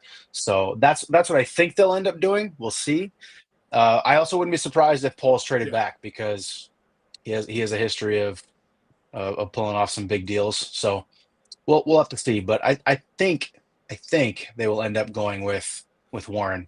That's assuming the Saints don't take him here. I like the Tyler Warren pick quite a bit for the Bears. I've had it in my brain as kind of like the contingency plan to Ashton Genty for a while as well. And one of the things that really made it stand out was, I believe it was Nate Tice over at Yahoo Sports, pointed out a lot of similarities between Tyler Warren and Sam Laporta. And Sam Laporta was obviously pretty good with Ben Johnson and the Detroit Lions. So if you can get your own Sam Laporta for Caleb Williams, pretty good pick. I think that's probably a good call for the Bears. I agree. Yeah, and you know what? As much as the Lions also used kind of a myriad of tight ends behind Laporta too, you'd see Brock Wright get a touchdown every once in a while, and you'd be like, wait. What? The Laporta fantasy owners are going, what in the world is going on? And then one guy on Twitter would come up with the Brock Wright anytime TD at like plus 500,000 or something. Yep. Big winner. Yeah, no, it definitely seems like a seems like a Johnson pick. Oh, and it looks like the Saints made a pick Yeah, too. we are getting word from reports that the Saints are taking offensive tackle / guard, whichever, there's always divisiveness when your arms are, a half inch too short. But Kelvin Banks Jr. out of Texas. I like that for the Saints. I was worried that they were going to reach on Jackson Dart or take Shedeur Sanders here. If you're the Saints, man, you have so little path forward that I think you got to eat your vegetables in the spot. I agree 100%. With one of my best friends is actually a diehard Saints fan, and I kid you not, every time we talk Saints, I ask him his thoughts. Whatever time of year it is, it doesn't matter if it's in season, off season, draft time, free agency. I'll ask him the last couple of years his thoughts on the Saints, and every single time his response is something along the lines of, eh. Right. And that's about it for the Saints. So yeah, they don't have a very clear path forward. Everybody's wondering what the heck they're doing with their finances every year, pushing money down the line, and eat your vegetables. Yes, that's a great way to put it. I think you have to stand pat, and you have to take a guy who can be there now as a staple for the next decade, hopefully. Yeah. If he I'm a big Kelvin Banks Jr. guy. Like, I think that a lot of the negativity, like, he was banged up a lot throughout his final season at Texas and still played pretty damn well. So, like, I'm not going to hate on him too terribly much. But I look at Kelvin Banks Jr. and, man, it's just a guy who got it done. Like, he was an early starter at Texas, and you didn't hear his name a whole lot. And there's no bigger compliment for an offensive line than you don't hear his name a lot. Because that means he's not committing penalties, and that means he's not getting his quarterback killed, man. Yeah, you said it best too. If you're not mentioning his name, he's happy. Exactly. So that is the guy, kind of out of their whole offensive line group in the first round. And at some point too, as a Bears fan, looking at him potentially being an option, he was just a guy that I'd watch and I'd go, this guy, he just shows up and he does his job. He just does what he's supposed to do. Most of his tape isn't too flashy. And again, to your point and to his credit, he's not getting called out a whole lot. So if he can come in and do the same exact thing in New Orleans, I was about to say a quarterback's name, and I'm not sure right. who. Whoever that is going to be real happy. So we have no idea at this point because it seems like Derek Carr, like, we still don't have confirmation on this, but he could miss the entire 2025 season. It seems like the Saints might want him to miss the entire 2025 season at this point.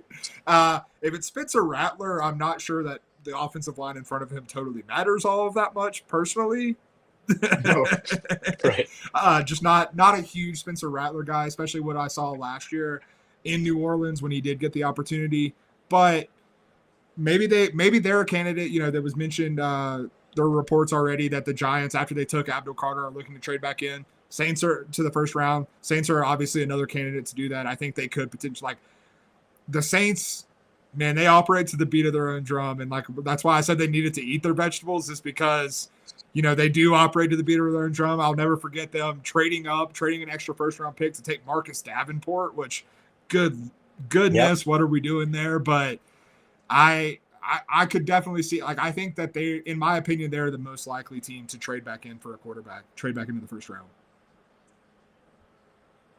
Yeah, I agree. And it all comes from a standpoint of, as a Saints fan, if you're trying to think like a Saints fan in that organization, you really don't have much to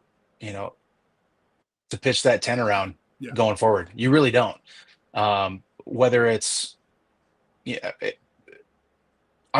almost at every position, every position group on that roster, you could make a case that they need to add talent. So why not start with the most important position in the sport? 100%. Really? Like it starts in the trenches. Like football, that's where football's always started, is in the trenches. Like, I don't care who you have at quarterback. If he's getting hit in 1.3 seconds, it doesn't matter, man. Like, you could have the best quarterback in the entire world. Like, you're a Bears fan. You watched Caleb Williams play last year. You know all about this. I was going to say Caleb Williams agrees. Right. Caleb Williams agrees wholeheartedly. So does Justin Fields, for that matter. But, yeah. It doesn't matter. If you don't have a line in front of you, it doesn't matter. No, 100%. And a note from producer Joanne, the Saints have now selected an offensive lineman in the first round in 3 of the last 4 drafts. I will say this feels a little bit different. Like, I feel like Kelvin Banks Jr. is a little bit more of a sure thing. Like you look back at someone like Trevor Penning, and Trevor Penning was a project, and Kelvin Banks is not a project. Like Kelvin Banks is a guy you feel confident starting week 1. We have the Bears pick, Ryan, and it is a tight end, but it is not Tyler Warren. It is. It is Michigan tight end Colston Loveland going to the Bears and with Ben Johnson and Caleb Williams. Your initial reactions on this not being Tyler Warren, but being Colston Loveland instead. I said going into the draft, it was going to be tough to be disappointed after what Ryan Poles did this offseason. He looked at the glaring holes and he plugged them, and he did a pretty good job. Overall, I'm a little disappointed it's not Tyler Warren. However, I will say that I think the Colston Loveland pick cements the fact that they're going to go running back very shortly as well, because he's a better blocker. Warren's the better receiver, but Loveland is the nitty-gritty blocker. So I think it's a good pick. He's a first-round talent. He's going to make Bears fans happy. He's not the flashy pick like Warren, but he is a very strong human being and a very good blocker. And you can't fault Ben Johnson for that pick at all. I like Colston Loveland as a receiver too. Like his biggest issue as a receiver was the fact that he had Michigan's quarterbacks throwing to him last year. Like that's his biggest problem. And I think there's a lot of untapped potential there, and I'm sure Ben Johnson will be able to get it out of him. But Ryan, tell us where we can find your work. I know you got to get out of here, but enjoyed having you on, and let people know where they can find you and find more Bears analysis. Yeah, I appreciate it. Well, I'm an editor across all the FanSided's 32 team sites, but if you want Bear stuff, you go to beargoggleson.com with my good buddy Jordan Campbell. Shout out Jordan, new dad. Hey, congratulations, and Jordan. come check us out there. Great place for some Bears content. Absolutely, man. Well, I appreciate you coming on. Appreciate you taking the time for us, and I hope you enjoy Colston Loveland, man. I'm a big Colston Loveland guy, so I'm excited for you. All right, cool. I'll roll with that. Let that put you to sleep tonight. Thanks, Ryan. See you later, man. And we're going right into 2 more guests. We've got Peter Panessy and Mike Luciano coming in to join us. We're going 3 wide now. We've got all these people. How's it going, fellas? How y'all doing this evening? I got me some Armand Membu, so pretty happy with that. Hey, that might be the most normal pick of the first round at this point. It's been a little chaotic to this point. I mean, imagine being a Browns fan for a month. You get told Travis Hunter, and then they go, "Don't need him." Mason Graham. Hey, I like Mason Graham, but he's not Travis Hunter. Hey, there's 2 jobbers in this league, and my team's one of them. So. Oh man, Peter. So we now know that the Bears are taking Colston Loveland. That leaves the board open for the San Francisco 49ers. Your San Francisco 49ers. What are you thinking here for the 49ers? Because I'll admit personally, like going through mock drafts throughout the offseason, I've had a hard time figuring out what the 49ers are going to do because they frankly have a lot of holes. Yeah, that's kind of the situation here. I mean, you can literally go in one of a number of different directions. Kind of the consensus is defensive line. I mean, the 49ers, for one, Leonard Floyd is gone. Javon Hargrave is gone, and really Nick Bosa is the only recognizable name. And for years, ever since John Lynch and Kyle Shanahan took over in 2017, it's been, defensive line, heavily investing in that. And so thankfully it's a deep defensive line class, but considering the other needs that you said, do you grab someone like, cornerback, or do you try to find some help for the offensive line? Trent Williams isn't getting any younger. There's some holes in the interior, and then just table the needs later on. It's hard to say, but kind of seeing who's falling right now. There's plenty of options here at number 11 that should be pretty enticing. If I was John Lynch, though, I'm looking at Will Johnson heavily, because I'm glad this didn't happen with Tedero McMillan, but prospect fatigue is a real thing with some people. You're hearing about that with Mason Graham might slide. I think people forgot kind of how good Will Johnson could be. And for a team that just lost Charvarius Ward, Talanoa Hufanga, seemingly half the roster in the offseason, and allegedly they do want to compete next year, because I don't know how much longer this Brock Purdy clock is going to keep ticking. So in terms of immediate impact, you don't think of a cornerback as immediate impact. When I see Will Johnson, I'm thinking plug him in right away. this is a guy, after all, who scored more touchdowns in college than he allowed as a cornerback. So you don't get that every day. Yeah, I think the only red flag there is just kind of a little bit of the injury history. You know, you need a day one plug and play guy there at number 11 for a team that's got a lot of holes. But at the same time, you know, if you're going to spend all this money on Brock Purdy, you've got to round it out defensive backfield. By grabbing Johnson. So it's one of those things where you could actually. You have Diamador Lenore, who just got paid, and then Renardo Green, who played very well last year, and then you got Johnson on the other side. So what's wrong with that? Nothing, absolutely nothing. And then take advantage of some of the deeper cast members to address the holes on the defensive line. So that is an advantage, and we'll see how that plans out. I would say, Luch, you can push back if you disagree, Peter. Same thing, but I like this D-line class in terms of depth a lot more than I do the corner class. And so, like, there's something to be said that, like, if you're trying to fix the secondary, like, Will Johnson, I'm a big Jahdae Barron guy. So, like, if you went Jahdae Barron, I wouldn't hate that either. But there's something to be said. Like, I think there's a lot fewer premium corners than there are functional or high-end defensive line talent. Like, that would be available in the second round.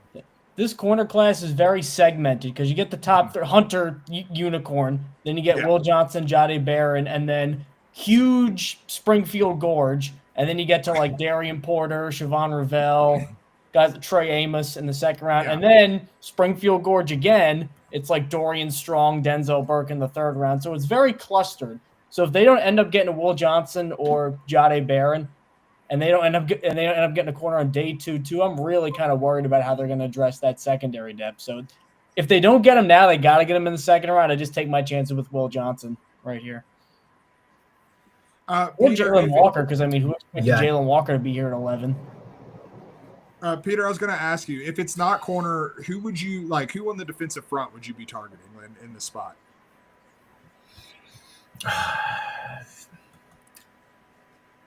I've been seeing a lot of buzz about Walter Nolan. Yeah. That's just kind of my thing. Michael Williams is a good pass rushing prospect, and one of the things John Lynch kind of hinted at a few days ago was like, hey, we need to set the edge again. So those would be some good options there too. And it looks like that might have been the that was a little premonition. might be the Peter. Pick, so we'll announce it here. Absolutely, yeah. There we go. All right, just getting my notes popping up, going, okay, here you go. The number 11 pick is Michael Williams. In reaction to Michael Williams. Peter, what are tomorrow's lottery numbers? There's reactions. Edge setter, and you also have to keep in mind, running away from Nick Bosa worked out well for other teams last year. And the Niners were terrible against run defense. So you need someone who can actually sit there. So hopefully that'll be the pick. Now I'm a little not as concerned about the offensive line. I know a lot of 49er fans dog on it, but when you actually dig into the film and look at everything, I mean, Trent Williams is the only name recognition, of course, but like, it wasn't as bad as people thought. So it's not a great offensive line class beyond the first few picks. I don't mind passing on an offensive lineman right now. You can wait until next year. The concerning thing with Michael, though, is he claims he was hurt for a lot of last year, which would explain why the pass rush numbers were good, but not what maybe a lot of NFL evaluators thought it could be. Because I think people were expecting him to have the year that Jalen Walker had as a pass rusher, and it just never came. Now, if that's true, and we saw 70% of Michael Williams last year, I mean, this is a huge steal. Yeah. You're not going to get a better run-stuffing defensive end in this class. And if he can just work on that pass rush upside, which, again, Shanahan has swapped out coordinators a lot, but he always seems to find guys that can help guys like Bosa, Leonard Floyd. He always seems to get some sort of pass rush production. So I wouldn't have done it wise, but for Michael specifically, I really like this landing spot. Yeah, and I think too, just I have a feeling, and Luch, you would know this, the return of Robert Saleh to the Niners coordinating ranks. This is such a solid pick. I can see it. That's a solid pick. Yeah, it was just my brain was thinking about there. I'm like, okay, all right. I have and we knew from earlier in the offseason when the Niners brought Saleh back that he would have pretty heavy say. That was conditional of his employment, heavy say in the Niners roster, and that would include the draft. So I have no doubt in my mind that Saleh's like, he's there. That's the number one guy. I mean, So, why do you think Will McDonald went round one a couple of years ago? One, because some assistant GM found a good player, because Robert Saleh said, listen, damn it, I want me some Will McDonald on the edge. Yeah, I want Right. Michael Williams, the guy who can basically like touch his toes standing straight up. Like I want the dude who has the physical traits that you can't teach. Like that's Robert Saleh to a T. Yeah. But no, that's a good point about Saleh. That'll be fun to watch. And again, yeah, and the rookie outside pass rusher. I mean, we all know that the edge rushers are going to get the money. So you have him on the cheap for 4, potentially 5 years. You've already paid Bosa, so now you don't have to go try to find some cast-offs, which is exactly what the Niners had been doing the last few years with Leonard Floyd. That's a solid pick, and the Niners haven't really had much of a bookend since the D Ford days, and he was hurt more than he played. So. No, I'm big on this for the Niners, and like I also look at it as almost like a reestablishing the identity. Luch, you're saying you're seeing some rumors about the Cowboys pick. Go ahead and break my heart, brother. So supposedly, from Nick Harris, allegedly the Cowboys are really focusing on Alabama guard Tyler Booker at 12. Oh dear. Oh, I'm sorry, I meant Jalen Walker. Whoops. I'm kidding. It's Tyler Booker. It's Tyler Booker, the Alabama guard, at number 12. So Cody is very thrilled with this, as you can see. It's sunshine and rainbows for Cody Williams right now. I might cry if I'm being completely honest with you. This is terrible. Peter, before I lament my existence, thank you for coming on. I know you've got to bounce out of here. I appreciate you. Plug where we can find your work and where we can follow you and get more Robert Saleh insight from you. Yeah, absolutely. Hey, we've got similar haircuts, so we're in style. Robert Saleh and I have that in common, and we're very proud of it. Anyway, yeah. So you see all my stuff over at NinerNoise.com, part of the Fanside Network. Follow me, although I'm not as big of a tweeter as I used to be. Just at Peter Fantasy. Occasionally hear some, but yeah, it's always good to catch up with you fellas. Absolutely. I really appreciate you coming on, man. And I like the Niners pick a hell of a lot more than I do the Cowboys pick. I can tell you that right now. Thanks again, Peter. I appreciate it. All right. You bet. See you, fellas. So, Okay. Tyler Booker. First off, I don't Tyler think Booker thoughts. Here's my Tyler I don't Booker. think Tyler Booker's that good. Let's be very clear about that. Like, I think Tyler Booker is a road grader who doesn't move well, which is not necessarily what I want in front of Dak Prescott coming off injuries. Like, I don't want a guy who has weaknesses in pass protection. I don't want a guy who isn't fleet of foot. I don't want him playing next to inexperience at tackle, whether it's Tyler Guyton or Terrence Steele. Terrence Steele's experienced, but I don't think he's very good. Like, I understand the logic and Cowboys logic of we need to rebuild the offensive line. I would take Gray Zabel at this spot over Tyler Booker. And when I'm looking at this with Tyler Booker, I just don't – I feel like it is Jerry Jones playing into his worst instincts. It's Jerry Jones looking back at the Cowboys and living in the past. Okay, the Cowboys have always had a great offensive line. That's where we need to invest our draft capital. Well, okay, yes, you do need to help fix this offensive line. You don't have to do that with the number 12 pick. You don't have to take a guard with the number 12 pick. This is a massive reach. I would much rather have Jalen Walker. I would much rather have Matthew Golden. I would much rather have Mike Green. Like, I could list off 24 players that I would rather have in this spot than Tyler Booker. Well, here's the thing, is I think Booker is even above Gray Zabel and Donovan Jackson. Because Zabel, you have to convert him from tackle. I think he's the best interior offensive lineman in this class. And for what that's worth, it's not an amazing interior offensive line class because a lot of the best players are guys like Zabel and Jackson who you have to kick inside anyway. Booker's one of the better pure linemen here. And big, strong guy, SEC competition. I'm sure that they love that in Dallas where he's playing against some of the best guys. If they had traded down to like 19 or 20 and got Booker, I don't think anybody really have a problem with it because I think Booker still profiles as a guy who's going to be a very good starter. And I get the need to replace Zach Martin because you got to. Nobody's going to be Zach Martin, but you gotta. The fact that they took him at 12, it just screams one of two things. Either they just first right guard available no matter what, Tyler Booker, or maybe they were targeting a guy like Tet and then they panicked and this was the next guy and they went with Tyler Booker. So depending on how optimistic you want to feel about the Cowboys, because I know they're not a very optimistic franchise right now, I think that's the best way to look at it. I'm probably one of the more optimistic Cowboys fans, Luch. Like, I can go into every season thinking the Cowboys are going to have a good season. Now, do I think they're going to win in the playoffs? No, I'm realistic. But I go in optimistic to most seasons as a Cowboys fan.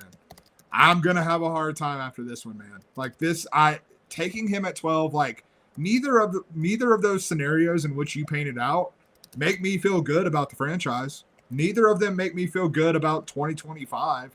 Like, I just felt like coming into this draft, this was an opportunity and a really good spot to kind of make a little bit of a splashy pick. Whether that was like, I would have loved seeing Matthew Golden line up opposite of CeeDee Lamb. I would have loved seeing a Mike Green or even Jalen Walker in like sub package, like, you know, Jalen Walker with his versatility at linebacker and edge lining up opposite of Micah Parsons. Like, you had an opportunity with players on the board to really be able to make some noise. And yes, you're right. Zach Martin needed to be replaced. But after Tyler Booker, in terms of guard prospects, like whether you're talking about Zabel, whether you're talking about Donovan Jackson, whether you're going even like to, you know, mid day 2 to someone like Wyatt Milam out of West Virginia, I would much rather use that draft capital on filling that hole with Zach Martin than I would the number 12 pick. Because you take Zach Martin with the number 12 pick, Tyler Booker's not Zach Martin. You know what I've just realized, too, in the process of this? The Cowboys now have a 3/5 Tyler offensive line. That's a really good point. Between Tyler Smith, Tyler Guyton, and now Tyler Booker. I actually thought a better use of an offensive line pick might have been you take a left tackle and flip, because Guyton was a right tackle who they flipped, maybe putting him back where he was more comfortable because he had a, let's call it a learning curve at parts last year. So I thought that would have been the kindest thing you could say, Luch. That's the kindest thing you could say about it. Like, obviously, Kelvin Banks was gone, but if Banks was still on the board, you take him and then you move him back. I'm like, okay, I see the vision. And I get the idea of offensive line's always going to be an area where if you take an offensive lineman, it'll be hard for a lot of fans to really shake a stick at it. But in terms of value, I mean, Booker, end of the first round, fine. Booker at 12 seems... It seems like a reach. It seems like they just said, we're getting the best guard available. We don't care what happens, because Jalen Tolbert's still, the wide receiver 2 now? I mean, yeah, that is not what you want to be in. Jalen Tolbert's your wide receiver 2. Kevontae Turpin or, God, I don't even know who. Like, I don't know who the wide receiver 3 is on this team. Like, you just had so many opportunities. Heck, take Tyler Warren in this spot. Jake Ferguson can be upgraded upon pretty quickly, and I think Tyler Warren would make a lot of sense in this spot. But no, you like you said, the value is just not there. This is a spot, like, if you were intent on taking a guard, this was the spot to trade down from. And man, I as a Cowboys fan, one thing that I try to tell myself often is that for the most part, it's not ubiquitous. No, it never is with any team, but you can bank on the Cowboys drafting well for the most part. That's how they've had the success that they've had. Considering they don't spend in the offseason in free agency, is they've drafted and developed really well. Well, this doesn't even really fit the MO, because the MO is guys like Mozzie Smith or Marshawn Nealon, where it's just get the tools, we'll figure it out later. That Booker's not really a toolsy guy. He's a good player, but he's not like just this big athletic freak that we need to, like Membu is more like that, but yeah, Booker is not. All right, Luch, I've got to stop talking about the Cowboys before I lose my mind. We haven't talked to you about the Jets pick. Are you happy with the Membu pick? I am happy with the pick as I go to charge my computer right here. I don't think it's possible to be as happy as Justin Freed, who he was looking at the reports of the pick coming in and just had the biggest cheesy grin I've ever seen on a person on his face right there. Membu, I'll give credit because he was on Membu like 2 months before. Like when he was a late first-round pick, he was well in on. So that's been his guy for a while. I would have preferred Tyler Warren, but basically all the reports said it was going to be Warren or Membu, and it's hard to really argue with either of them because Chukwuma Okorafor is their starting right tackle right now. And now they have 5 really good linemen, all of whom are 27 or under. So that you could really build this thing for the future. And Justin Fields, not great under pressure. This helps alleviate that a little bit. I would have liked Warren because right now Jeremy Rucker's their starting tight end, which is not what you want. But it's hard to really argue with a guy who runs like a 4.9 40 at 330 pounds and just bulldoze the SEC. Like Tyler Booker was good last year. Membu, you watch those two back to back, there was a clear tier difference between those two. So can't really get too mad at a right tackle, especially after watching some of the lines the Jets have had over the years. 100%, man. It's the first offensive line I've seen for the Jets that I don't look at and I'm like, oh, Justin Fields or whoever is in trouble. That's a good thing. Luch, I believe this is your show now, so I've got to head out and actually do some work for fansided.com. You can check us out over there.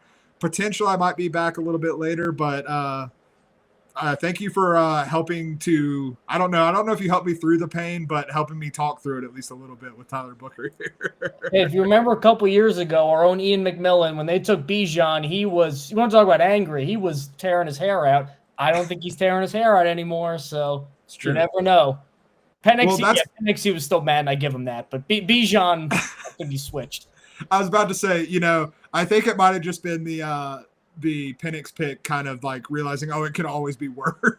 Please have them take Shedeur. That would be we're in the content business. I mean, that would be that would really help both of us. It really would. It really would. Luch, thanks for coming on, man. And I'll talk to you soon and enjoy the show. I need to go absolutely nurse my vocal cords a little bit because I've been talking for an hour and a half here. Go nurse them, man. All right. And with that, welcome to the Stack in the Box show with me, Mike Luciano. I also have one little special guest coming in here who I know he just heard a bunch of Atlanta Falcons slander, but it happens. Probably a little bit more because they pick it around number 15 right now. It is the one, the only John Bueller. How is it going? I know draft night's been kind of chaotic for you these last couple of years, so when you have hope for a little more toned down one this time. I'm sweating this one out, Luch. Whenever Terry Fontenot's your GM, just expect the unexpected. This time last year, me and Iain MacMillan just went through it in real time with Michael Penix Jr. When we also got Kirk Cousins a couple months beforehand. But right now, I think we're looking at a pass rusher. Your Jets did a good job getting Armand Membu. I think that was I think I had them mocked there. It was either going to be him or Warren or like one of the other tackles. So good pick by your guys there for sure. Now, when you look at Miami at pick number 13, I kind of feel bad for Miami because it seems like they had a perfect opportunity to land like a Kelvin Banks type player, but he is now gone. He's now a member of the New Orleans Saints. So I'm looking right now, my immediate thought jumps to if they don't just trade down or take another tackle like a Josh Simmons. I don't know about you, but with all this Jalen Ramsey stuff, I find it very hard to believe that they can look at a guy like Will Johnson still being on the board and not think, well, there's our immediate replacement right there. Yeah, I think you got to go defensive back here. Will Johnson, I kind of still surprised he's still on here at 13. Jahdae Barron out of Texas could be a candidate too. Malachi Starks out of my alma mater of Georgia at safety. I think you can kind of go with really your cast of characters here with any sort of defensive back here for the Dolphins. But they also don't know what they're doing at offensive line. So, I mean, like that could be a lot of fun as well. Well, I hate to ruin the surprise for you, but it appears as though the Dolphins have made a selection. It is not a defensive back. It is not an offensive tackle. It is a defensive tackle. Yeah. This time around, it is Michigan defensive tackle Kenneth Grant. So okay. They stay with the maize and blue, and Michigan gets 2 defensive tackles off the board in the first 13 picks.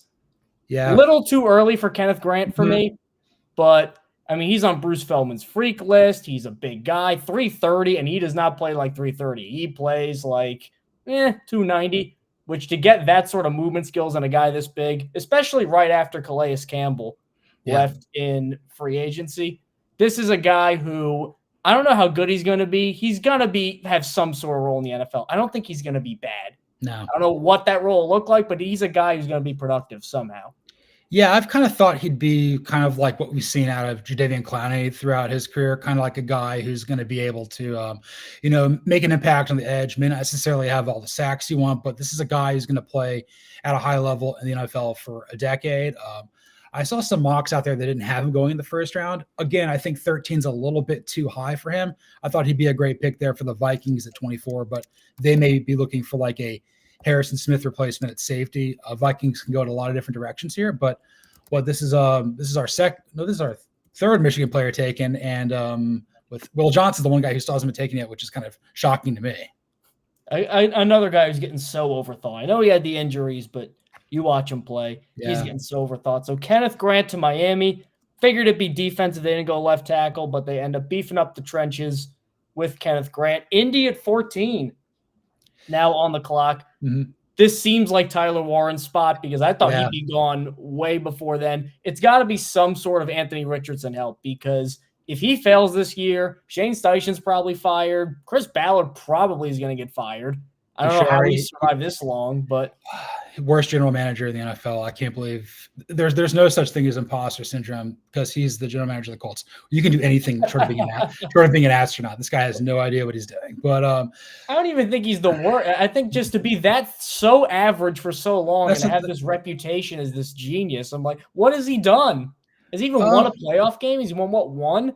He hasn't won a game in Jacksonville yet. Like, it's, but like, yeah, Tyler Warren feels pretty good here. You could also, again, go with these, the slew of defensive backs we mentioned because the Colts really need some help there. I do like the idea here of getting Anthony Richardson some help, even though that was not a good pick in the moment anyway. But, Colts got to get some sort of impact player. I mean, you look at what they just got, Travis Hunter's now in division in Jacksonville, and they're kind of moving up. The Titans just got Cam Ward. Houston's the cream of the crop. You got to do something. This division is still very weak, but it's not so impossibly well built up that you look at it and you go, well, we can just stick with what we have and get a few lucky breaks going our way. Because I bet they're probably still thinking that. But they're like, yeah, we'll be fine because we got hurt. Remember that 1 year Minshew came in and they almost made it? Right. It appears as though the pick is in 2 for Indianapolis. And what do you know? It is Tyler Warren, the tight end from Penn State. There's going to be very few A-plus picks in this draft, I feel like. This, considering the value, is an A-plus pick.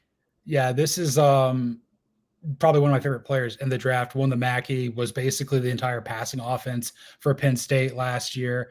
I'm really surprised that the Saints passed on him. I know it was kind of up in the air with the Jets with whether you're going to go with tackle or Warren, but the fact he's still on the board at this point, now coming off at 14, that's a really big pickup for the Colts. Anytime the offense is going well, they've got a good tight end. A+ here. I mean, I talk a lot of slander and a lot of smack with Chris Ballard, but this is a great pick. This is a really good pick. If there's ever a time to do your job and save it, it's right when everybody's starting to heat things up. I know it's as though we have another guest because we're going to have a very Falcon-centric stream here with the Falcons coming up at pick number 15.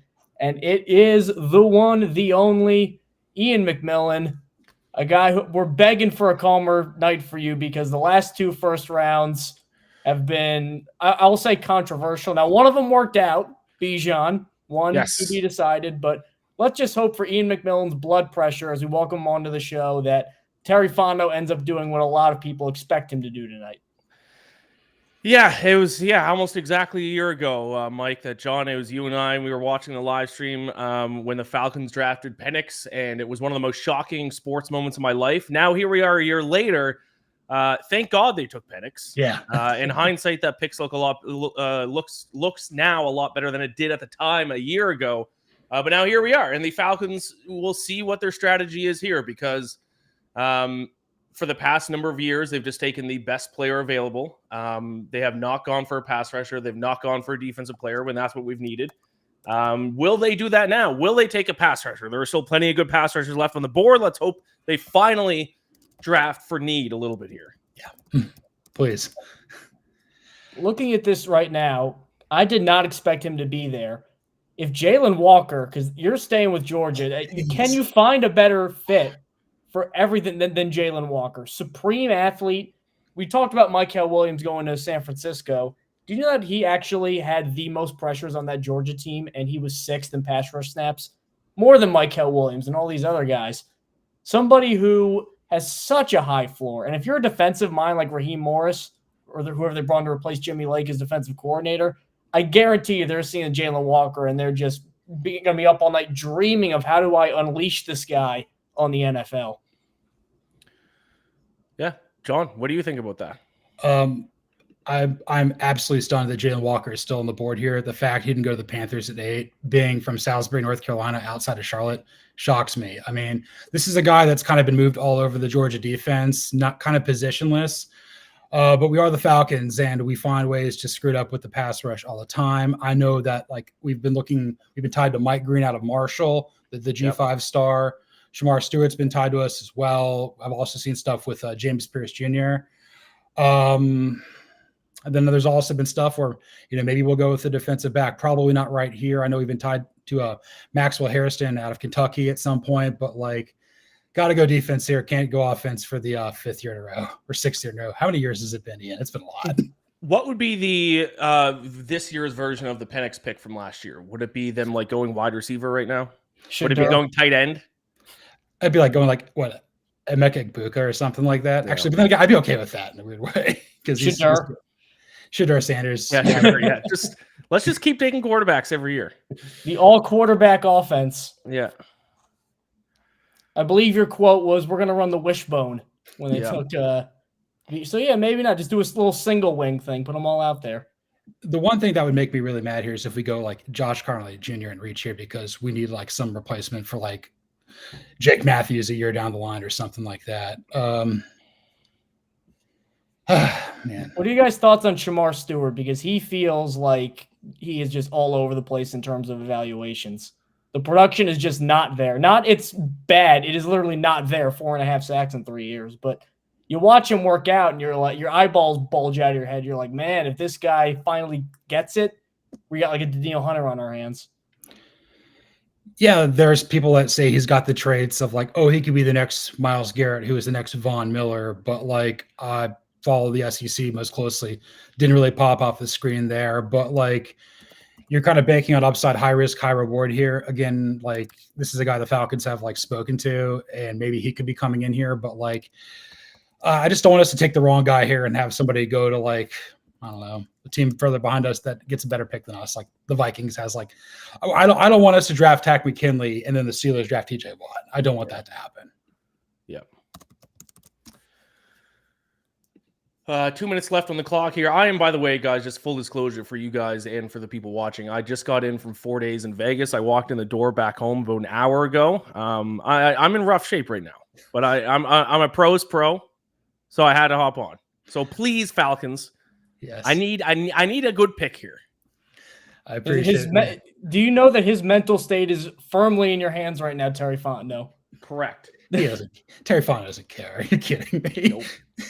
No, I'm about to go to Phoenix again for a week. Tomorrow's my last day before I take a week off of PTO. I mean, I'm so cooked too. Ian and I are in the absolute perfect headspace for this pick, to be honest with you. Yep. What has been after Penix, nothing can shock you guys. No, literally nothing. Maybe if they took a kicker, might be the only thing that could shock me as much as I was shocked last year. Please, Andres Borregales, please. Just draft Roberto Aguayo again and see what happens. See if he's got it. I don't know. Just try again. That happened once. I believe it was the Saints once took a punter / kicker at 10th. They're like, well, he could just do both forever, and then they cut him in 3 years. Yeah. No, the only team I trust to draft a special teamer in the first round is the Raiders. I mean, they got Ray Guy back in the day and Sebastian Janikowski, but they're one of one. Oh, they're taking their sweet time here. Oh, it's going to they get are out of the taking it. You would think with Jalen Walker on the board, this would be the easiest slam dunk pick ever, but the Falcons do not operate like that. I kind of feel like if they're taking this much time, they had someone else circled. Now that Jalen Walker's fallen to them, now they're scrambling, trying to figure out if they should just go him or if they should stick with the guy that they were originally going to take, thinking that Walker would be off the board. I could be wrong here. They may be a potential trade back candidate. I know Denver's wanted to move up, and Denver really wants a running back. Maybe they go get Mariana Hampton here, and we pick at 20. So, and Atlanta's kind of short on picks. Lately, just 5 this year. Oh man, showing Shore Sanders with the Falcons on ESPN. This is great. The pick is in. It is not a trade. The pick is in. Okay.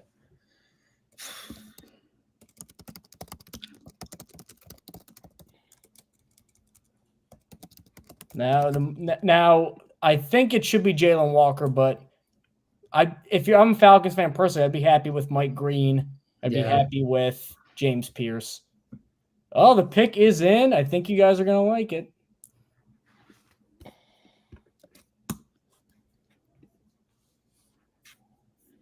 Is it Jalen Walker? It is Jalen Walker. Let's go. That's huge. This is huge. That's kind of a dream situation. Yes. For him, we've come full circle. Thank I God. hope it comes through. If you are looking at your screen, the exhale that Bueller just did. I mean, I've got Jalen Carter back here sacking Jaden Daniels. I've got like Hines Ward, Georgia legend here. I've got another the weight off that man's shoulders. This is like, and it doesn't even. This is like the only pick I felt like we could have made here, where I think most of the fan base would be like, okay, I get it, because there would have been dissension somewhere else, because like, okay, Mike Green, G5, off-field issue. James Pierce, why wasn't he so productive?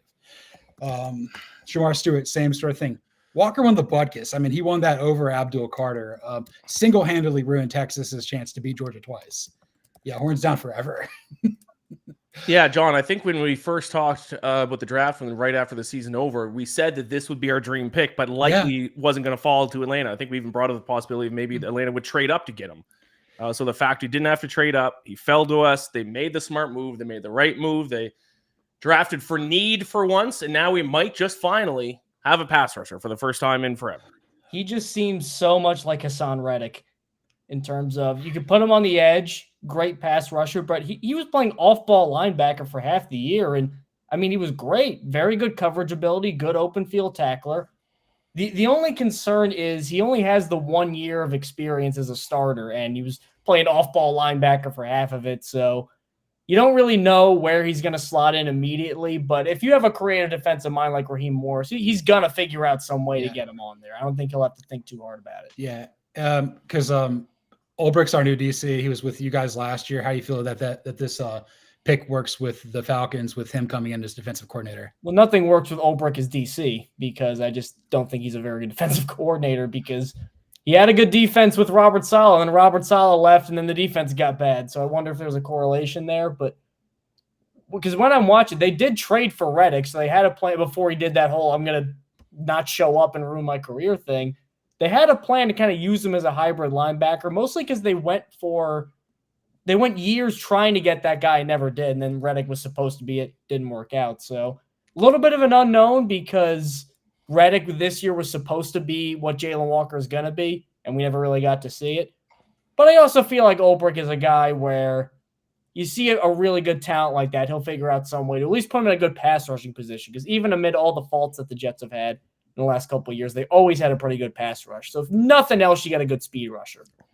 I'm so happy right now, man. I've been wanting this pick, like breathing this into like life for like 3 months now. This is what I've wanted, and this is a complete 180 from what it was a year ago. Although Penix has worked out quite well for us, we think he's still good. Ian, how are you feeling about the pick? Yeah, I don't know when the last time was that I felt this good about the Falcons' first pick. I guess maybe Bijan.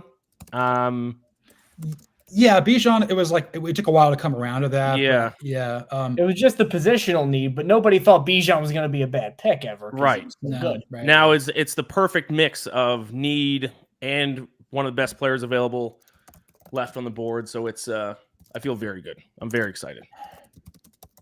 Man, Cardinals on the clock. Yeah, I'm gonna go be the exact opposite of Cody Williams and have fun. I'm gonna talk with him later on the show, so it's gonna be a good vibe here, man. Yeah, so I think I'm taking over I think I'm taking over solo here for the rest of the way with some guests. So yeah, thanks guys. Great stuff, John. We're pumped. It's gonna be a big year for the Falcons. Yeah, Super rise Bowl? up. Oh, and he's gone. Super Bowl and no. They couldn't handle it.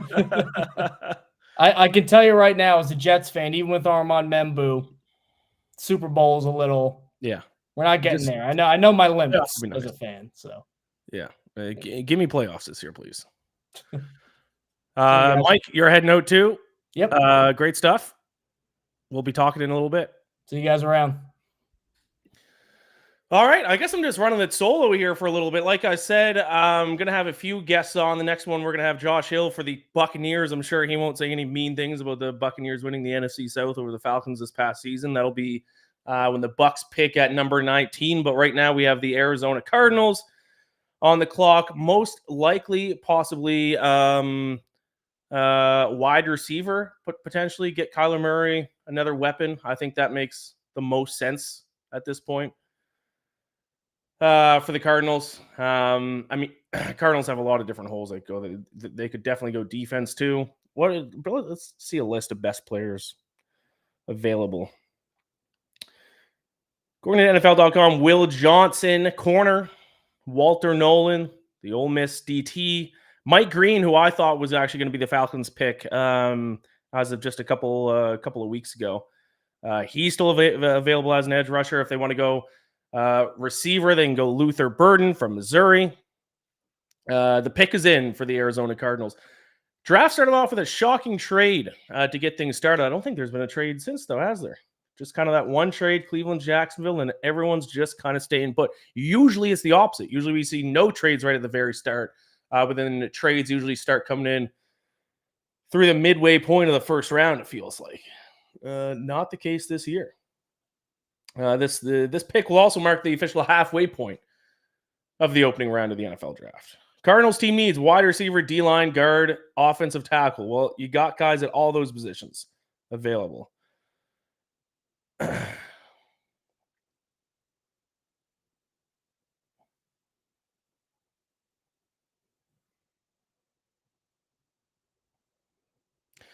Gotta say, I've never been to an NFL draft in person. It is impressive how many fans from every single team travel to go watch their team select in the first round. If they're there for the first round, they're watching their team select one player.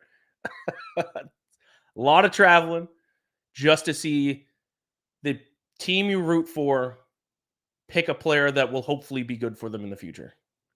Football fans are the best. There it is. Pick is in. Jade Barron. Listen, if you guys want to hear someone mispronounce draft picks names all night, you've come to the right place. Jade Barron, Texas cornerback. Or is that not the pick? That was just that they were showing him, and maybe he will be the pick. The actual pick is in. They were just showing him. Cards are picking Walter Nolan. The Arizona Cardinals going with Walter Nolan, which makes sense. That is what the Cardinals needed. That was one of their needs, the defensive lineman, the defensive tackle out of Ole Miss. Got a little bit of a pass rush. I'm concerned about Kyler Murray, though. Is Kyler Murray good?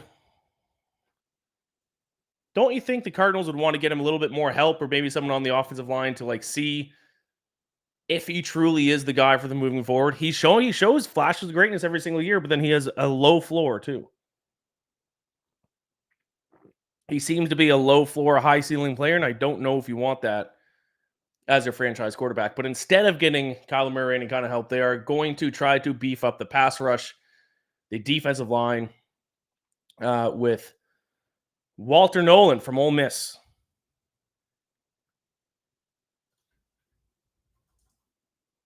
SEC player. Let's bring up some Walter Nolan numbers. 26 solo tackles, 6.5 sacks for the Ole Miss Rebels this past season. Caught fire late in the season. Last 4 games of the regular season combined for 4 sacks in the last 4 games. He's an interesting addition to that Cardinals team. Next on the clock, the Cincinnati Bengals. What way are the Bengals going to go? They definitely don't need receiver. I think they're all set on the receiver front. Probably going to go defense, considering the Bengals were one of the worst defenses in the NFL last season. Could go offensive line, could protect Joe Burrow a little bit more, but I would say that they will most likely go defense, linebacker, corner. Yeah, that would be my guess right now, because the best player on the board, or at least one of them best still on the board, or still on the board, is Will Johnson, the corner from Michigan. I think that makes too much sense. They could go Mike Green, add to the pass rush, but I think Will Johnson is kind of a slam dunk pick here for the Bengals coming up. A Bengals team that spent a lot of money on their offense this offseason.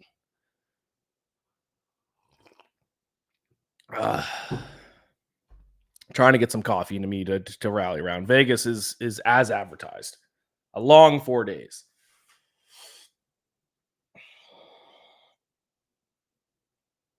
So we got the Bengals on the clock, then the Seahawks, and we're going to go the Tampa Bay Buccaneers. We'll get Josh Hill on to talk about the Buccaneers.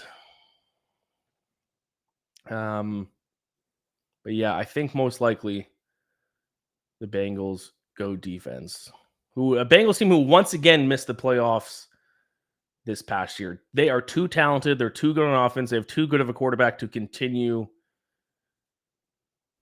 to miss the playoffs. I don't think Zach Taylor is a good head coach. I think that's part of their problem. But when he was just in the Super Bowl a couple of years ago,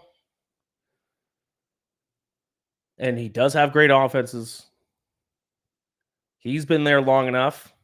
He's been there too long for their defense to continuously be like a bottom 5 unit every single season. I know this is NFL draft talk. My Toronto Maple Leafs overtime win against the Ottawa Senators. We're up 3-2 in the series. Back-to-back overtime wins. Huge. Sweep incoming.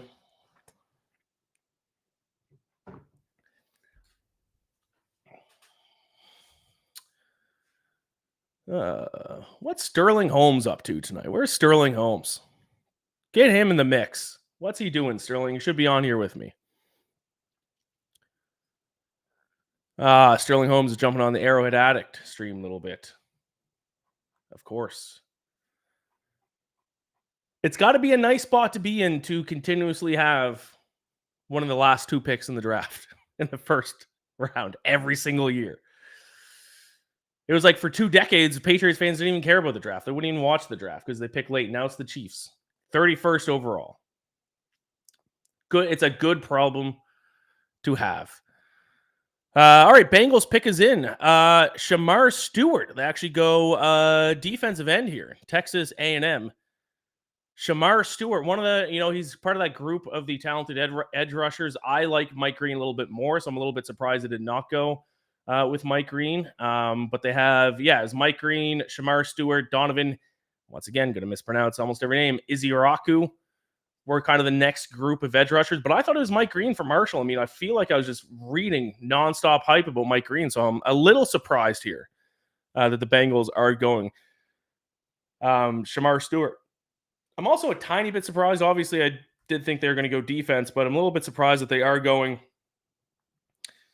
with an edge rusher, defensive end, because they do still have Trey Hendrickson.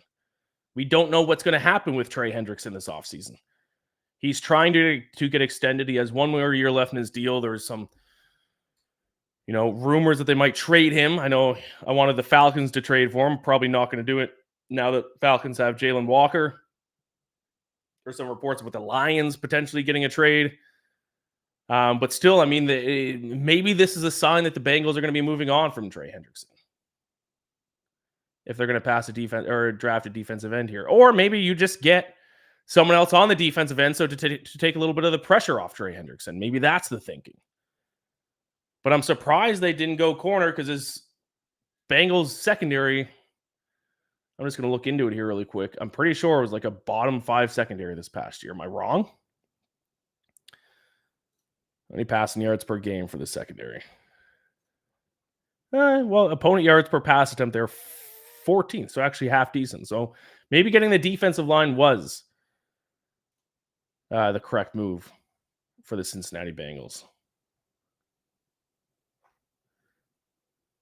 There he is, Shamar Stewart, Texas A&M. Let's look up some Shamar Stewart numbers.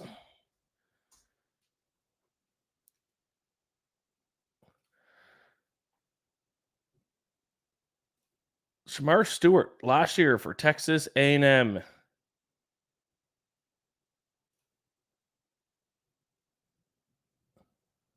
$31 total tackles. 1.5 sacks. Maybe a little bit more of a run stopper,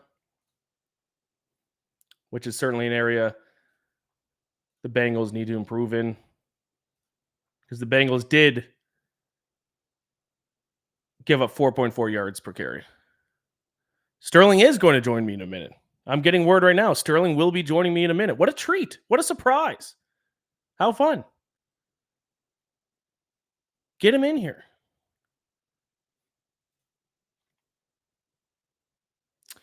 That still leaves best available still, according to NFL.com at least, Will Johnson, the corner from Michigan. We have some teams coming up who need a corner. Tampa Bay Buccaneers certainly need a corner. That's a massive area the Buccaneers need to improve in. Their secondary was atrocious this past year. Could the Seahawks go corner? Seahawks on the clock. Shamar Stewart owns a high school record for deadlifting more than 600 pounds in high school. Whew.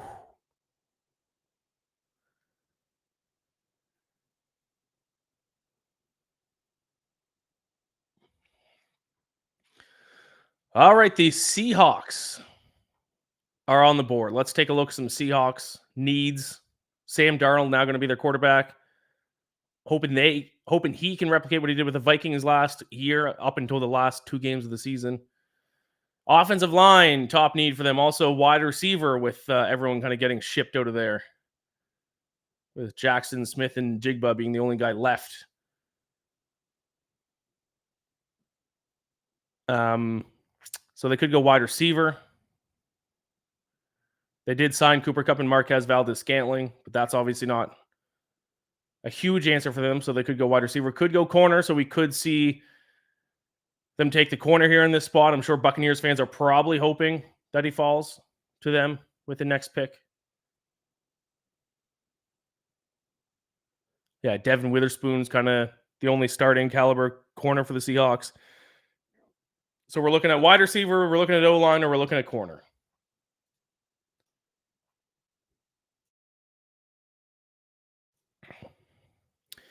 Will Johnson's still sitting there. I think I would say pretty confidently Will Johnson's going to go either now or with the next pick.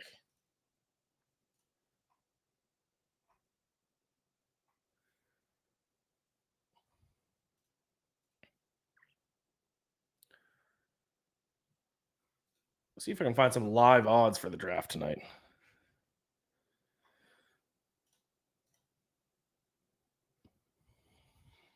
Only for the number 21 pick. What would be the favorite for what position the Chiefs take? So I can talk about that with Sterling when he gets on here. Offensive line. Okay. We will see.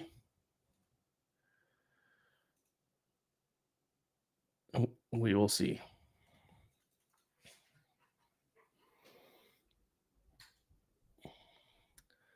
I mean, the outfits are getting a little bit out of control. I don't know who this guy is. It's Shamar Stewart's father. Has bling of the Marvel guy. The draft outfits are getting crazy. Although it beats like 20 years ago when like the thing that was in was like super baggy suits. All those great pictures from like old NBA drafts. Guys wearing suits like 5 sizes too big for them. Hilarious. Seahawks pick is in. Do we have the Seahawks pick? Their pick is in.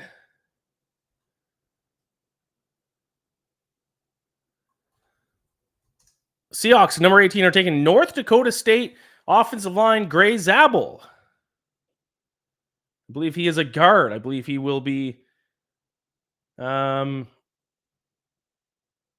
playing guard for the Seahawks to shore up their interior a little bit. Taking an offensive line with a first pick is kind of a downer as a fan of a team because it's never sexy to take an offensive line, but it's usually needed. It's a safe pick, but no one's going to buy an offensive lineman's jersey. It's not one you get pumped about, but you can always say whenever your team takes an offensive lineman in the first round, you can always say smart move, good move. He can play all 5 positions on the line. I would say with the Seahawks issues at guard, I would say that's where he goes. But we will see. I'm a little surprised they didn't go defense. But I guess they want to make sure that Sam Darnold has some protection. They want to give him the best chance possible to succeed.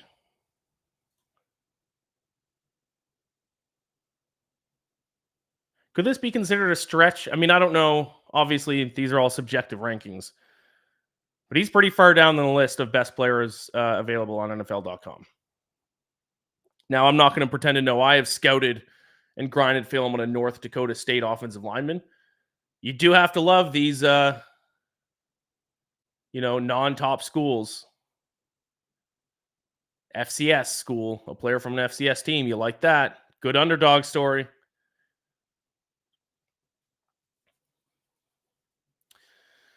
The Tampa Bay Buccaneers are now on the clock. So I believe Josh Hill will be coming on shortly to talk about the Tampa Bay Buccaneers. I mean, it seems like as easy as Jalen Walker pick was for the Falcons, it seems like the easy pick right now would be Will Johnson, who once again, NFL.com has him ranked as the 6th best player in the draft, but he is still available.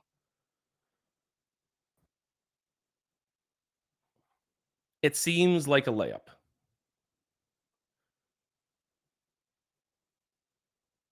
All right, we got some people hopping on here. We both Sterling and Josh is here. Let's bring in Sterling first.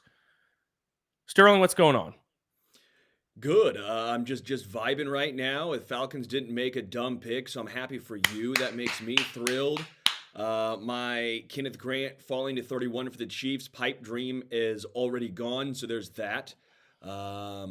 I actually somewhat like what Jacksonville did, and I think the Browns did a decent job getting nice draft capital moving back and acquiring more draft picks, including the first rounder next year, but more in the meat of the draft, if you will. I think the draft, for the most part, has gone kind of as planned. I thought Shadur would have gone 9 to New Orleans. That might be, or at least Jackson Dart. That was, at least to me, a little bit of a big surprise. But for the most part, I think we have seen a lot of chalk and nothing insane yet. Are you good to stick around for a few minutes? Probably about 10 minutes or so. I got to hop on Arrowhead to talk Chiefs in a bit. Perfect. So I do want to bring on Josh Hill. He is a Buccaneers guy, Buccaneers fan, content director, fan side of the pewter plank. Hello, Josh. Hello, Ian. I was expecting the pool background. Like, what is this? I'm looking at all these tweets. You're in Vegas. I'm like, here we go. You're spending all those gambling winnings, and here we are. We're back with the Falcons helmet. Yeah, I got on the door about an hour and a half ago. So it was a long 4 days in Vegas. I'm hurting, but I'm battling through it. I'm here. I'm a real pros pro. Josh, is Will Johnson a layup pick right now for the Bucs? I feel like it is. It is, but I don't know if that should be the pick. I know that so getting MacMillan in the division earlier with the Panthers taking him, that puts an emphasis on getting the secondary short of, which it was brutal. It's been brutal the last 2 years. Like they've been scraping the bottom of the barrel. I mean, there's a Monday night game 2 years ago against Baltimore where they're like rolling out the 5th string cornerback because everybody's getting hurt. And that's just a depth problem. That's a roster construction problem. And they didn't really do much in free agency to find a cornerback or to get some help. And I don't think there's a lot of veteran guys out there that they can add. I mean, I think Stephon Gilmore's still out there, but like, I don't know, is that really going to be your CB3? And then the two guys in front of him are Zion McCollum and Jamel Dean. And Jamel Dean, a stiff wind, and all of a sudden he's out for 2 weeks because he's, hurt somehow. So I think, Johnson, he could be the pick here. I really like edge rusher, though, because pass rush was tough for the Bucs last year. And if you can't get hands on the quarterback, it doesn't matter who you've got in the secondary. He's going to get rid of the ball, and he's going to find ways to exploit Todd Bowles' defense because the schemes that he runs, the zone scheme that he runs is soft is one way that I would say it. But also it's like just get pressure on the quarterback. So edge rusher, that's what I've always liked, but we'll see. Cornerback, they might be pressured into it here. So if they do go edge, who would you want? Mike Green? I like that Green fell. I thought that the Falcons were going to take Green. I was really nervous about that. Yeah, heading into tonight, that's who I thought was going to end up falling to the Falcons. But then if Jalen Walker fell, so I mean, we're going to take that 10 times out of 10. But the pick is in for the Buccaneers. Here we go. Sterling, any prediction here for the Buccaneers? Yeah, I think Will Johnson. Will Johnson is the obvious pick, although the injuries do scare me. The amount of injuries he has sustained makes me a little nervous.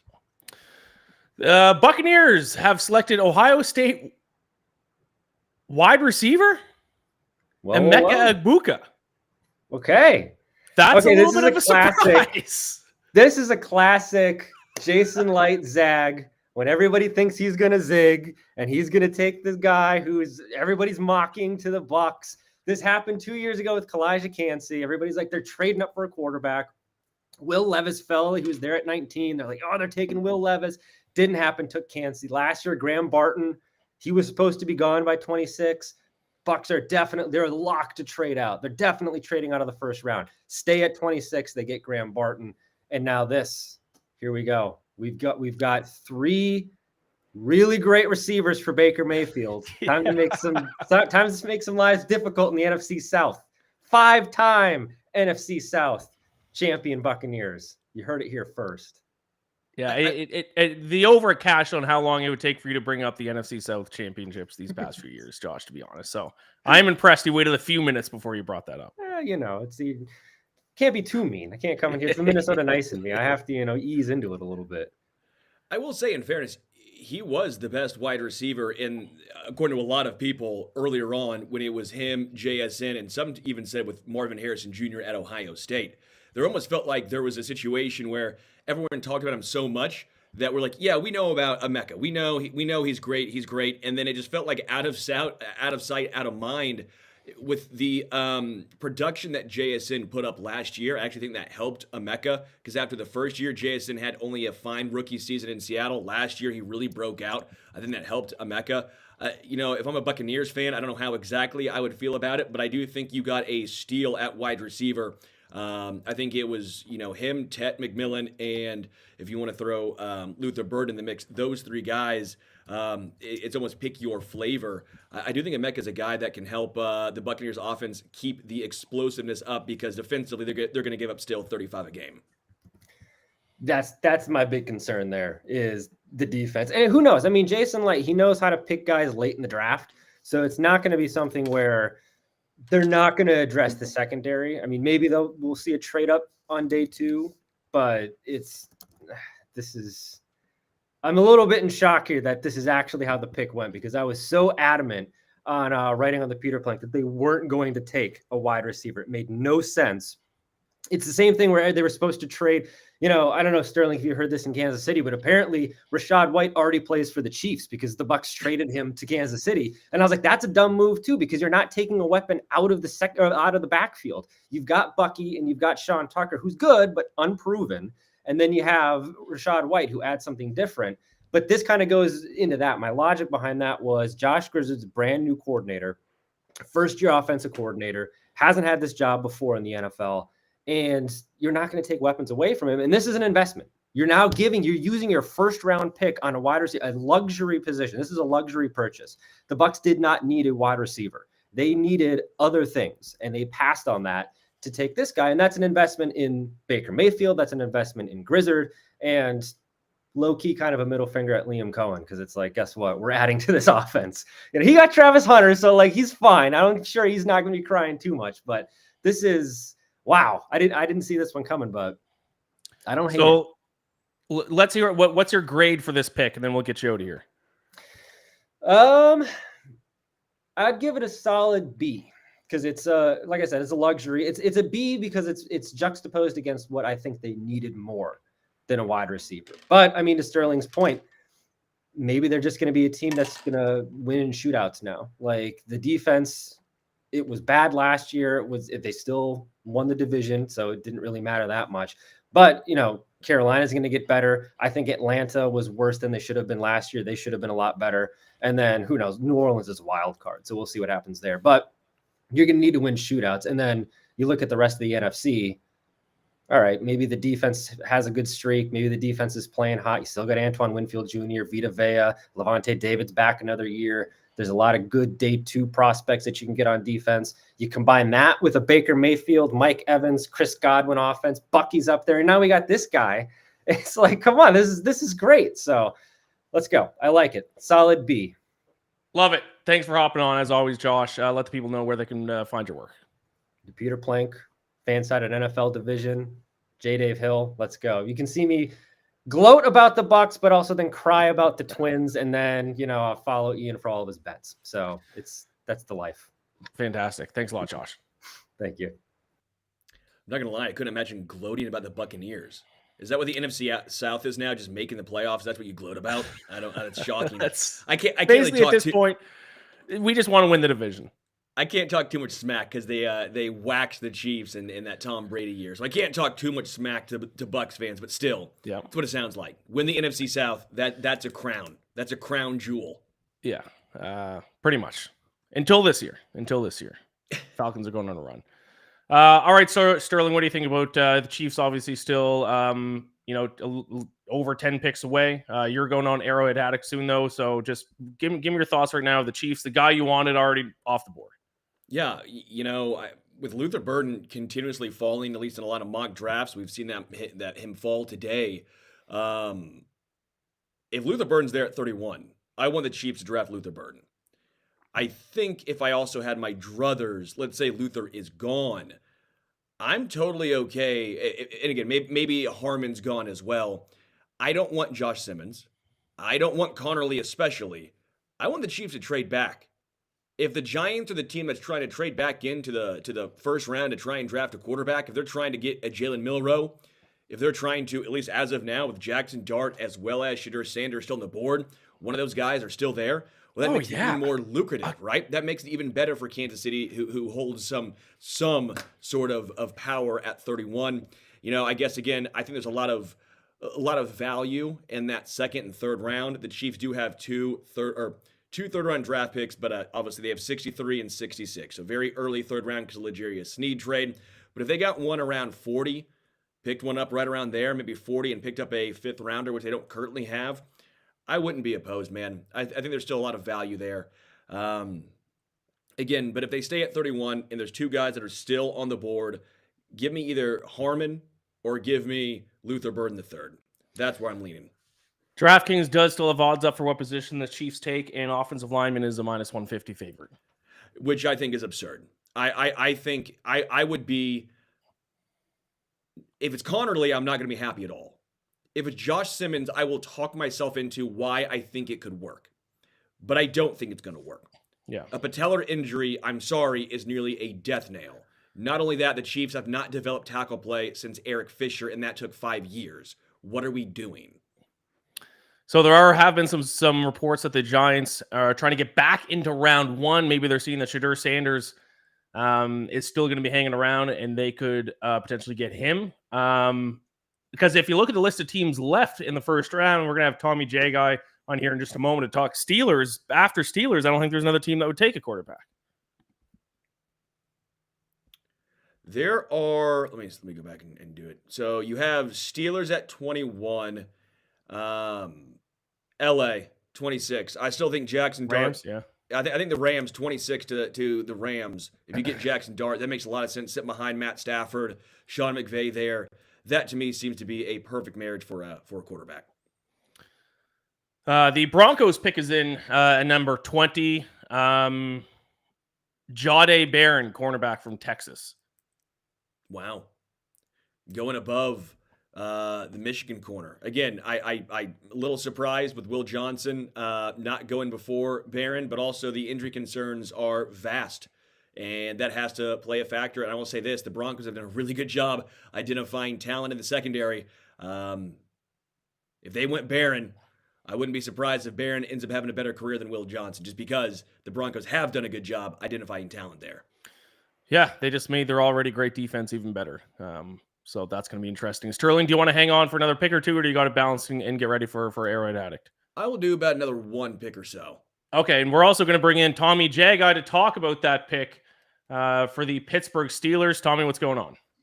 What's up, fellas? Thanks for having me on. Do the Steelers go quarterback right here with Shadur Sanders still on the board? Yeah, I mean, I think it's definitely on the table. The Steelers have the worst quarterback situation in the league right now. Mason Rudolph, Skylar Thompson just can't go on with that. Eventually, you've got to find the future of the franchise. I have my doubts whether that guy is in this class outside of Cam Ward going number 1. And so some guys I really like on the board right now, like Derek Harmon. I know he's got the shoulder injury. Matthew Golden. I would be tempted to go that way. You're finding good value right here. But I do think that quarterback is very much on the table. I think the Steelers are split. I think Tomlin like Shador. I think some in the front office like Milrow, kind of the shoot for the stars type of upside with the rushing ability. So I can see it going kind of any of those directions right now. Did you envision heading into tonight that Shedeur Sanders would still be available when the Steelers are on the clock? Into the night, like I kind of thought that there would be that slide. We've been hearing things over the last few days. We heard that the Saints didn't really like him. The Giants sound like the Giants like Dart and the Browns like Milrow, from what we've heard at least. And so I kind of thought the slide could happen. If you would have told me this, though, back in February, I said not a chance because it sounded like Shedeur was going to go much higher. And then things kind of spiraled for him from there. The Steelers, obviously, Najee Harris no longer there. Any chance Steelers go running back here? There's a chance that they go running back. Travion Henderson's a guy that's checked every box that you can think of in terms of Tomlin and Con were at the Ohio State Pro Day, met with him for a dinner meeting there. They brought him in for a pre-draft visit, met with him at the Combine. They love that football program. They want speed at the position. Checks all of those boxes, productive. I think it's a bad philosophy. I think it's a bad philosophy for a team that needs cornerstone foundational pieces that doesn't have a quarterback to take a luxury pick like a running back. In round 1, you still have Jalen Warren. This is an amazing running back class. You can get a guy in the 3rd, 4th round who can be a good complement to you. You have to find a foundational player if you're not going to take the quarterback swing right now. Tommy, if I was a Steelers fan and they picked a running back in the 1st round, I would be furious because you have Jalen Warren, as you mentioned. You could get a nice compliment like a Devin Neal in the 4th round, who I think would fit, the Steelers' offensive style very, very well. And you still have Derek Harmon, who feels like a great fit on that defensive line. Derek Harmon, I would think, would be the perfect fit. He feels like a Steeler.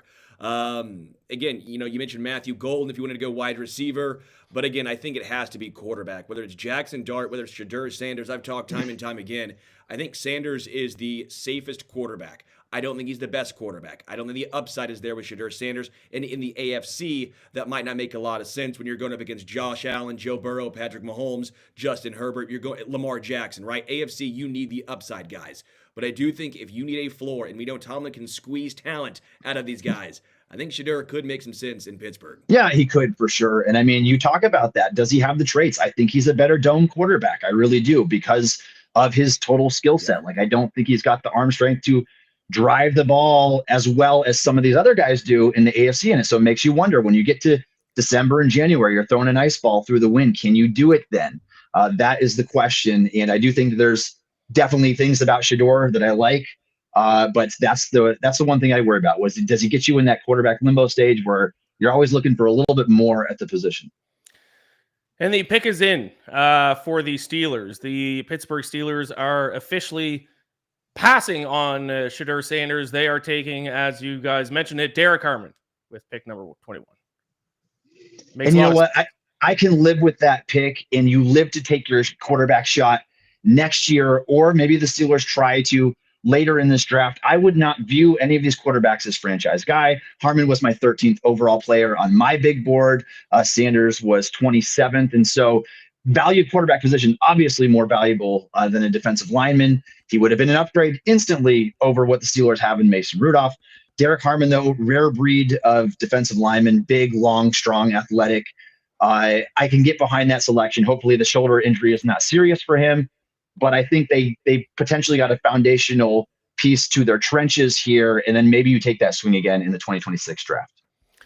Yeah, that was kind of my next question was, do you think the Steelers can take one of these guys in the next couple of rounds if a quarterback falls and maybe a project guy, or do they just completely punt on quarterback this year in the draft and just wait till next year? They're 100% taking a quarterback. They've had so many visits with the position, guys they brought in for pre-draft visits, and guys they met with for pro day dinner meetings. The telltale signs are there. It's probably going to be in the 3rd or 4th round. And it just kind of depends on who kind of slides to them at that point. Maybe they try to get back up if a guy starts falling that they like well enough. But I really think that they're going to take a quarterback, one of Will Howard, Quinn Ewers, Kyle McCord. Like, they met with that entire cluster of guys, like basically outside of Cam Ward, all of the top 6-ish quarterbacks in the class. So it's probably going to be one of those guys. Get ready for Aaron Rodgers. We'll see. I mean, his latest comments did not sound inspiring at all. Like he's wants to play football this year, but who knows? Maybe the Steelers can do something to sway him here. All right. Thanks so much for hopping on, Tommy. I appreciate it. Let the people know where they can find your stuff. Appreciate it, guys. You can find me at stillcurtain.com. The Still Curtain podcast going live every single Wednesday at 1:30 p.m. Eastern time, and right here on Stacking the Box every Monday at 11:30 a.m. on the No Huddle show on Stacking the Box. Great stuff. Thanks so much, Tommy. You brought up Aaron Rodgers. Sterling, I'm shocked that Aaron Rodgers hasn't done something tonight to kind of steal the headlines. Yeah, I am perplexed by that. That if you would have told me Aaron Rodgers does something dumb or tweets something or either is saying he's retiring or going to a team, it would have been what, minus 350? Yep. Minus 500? Yep. I mean, there'd been no juice. Might be the biggest shocker of the night. This might be the biggest shocker of the night. I like this move. Again, he's the Cam Hayward replacement in the future. Yep. Derek Harmon. I like that move for the Steelers. Again, that was another guy I wanted the Chiefs to hopefully have the opportunity to go after at 31. We talked about it. Yeah, I mean, you can't blame the Steelers to an extent, but I do wonder if this means that maybe they are close on Aaron Rodgers coming to Pittsburgh, or if they just said, you know what, screw it.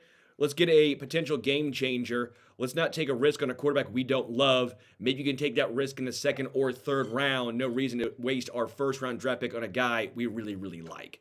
And let's be real, it's Mike Tomlin. It's Pittsburgh.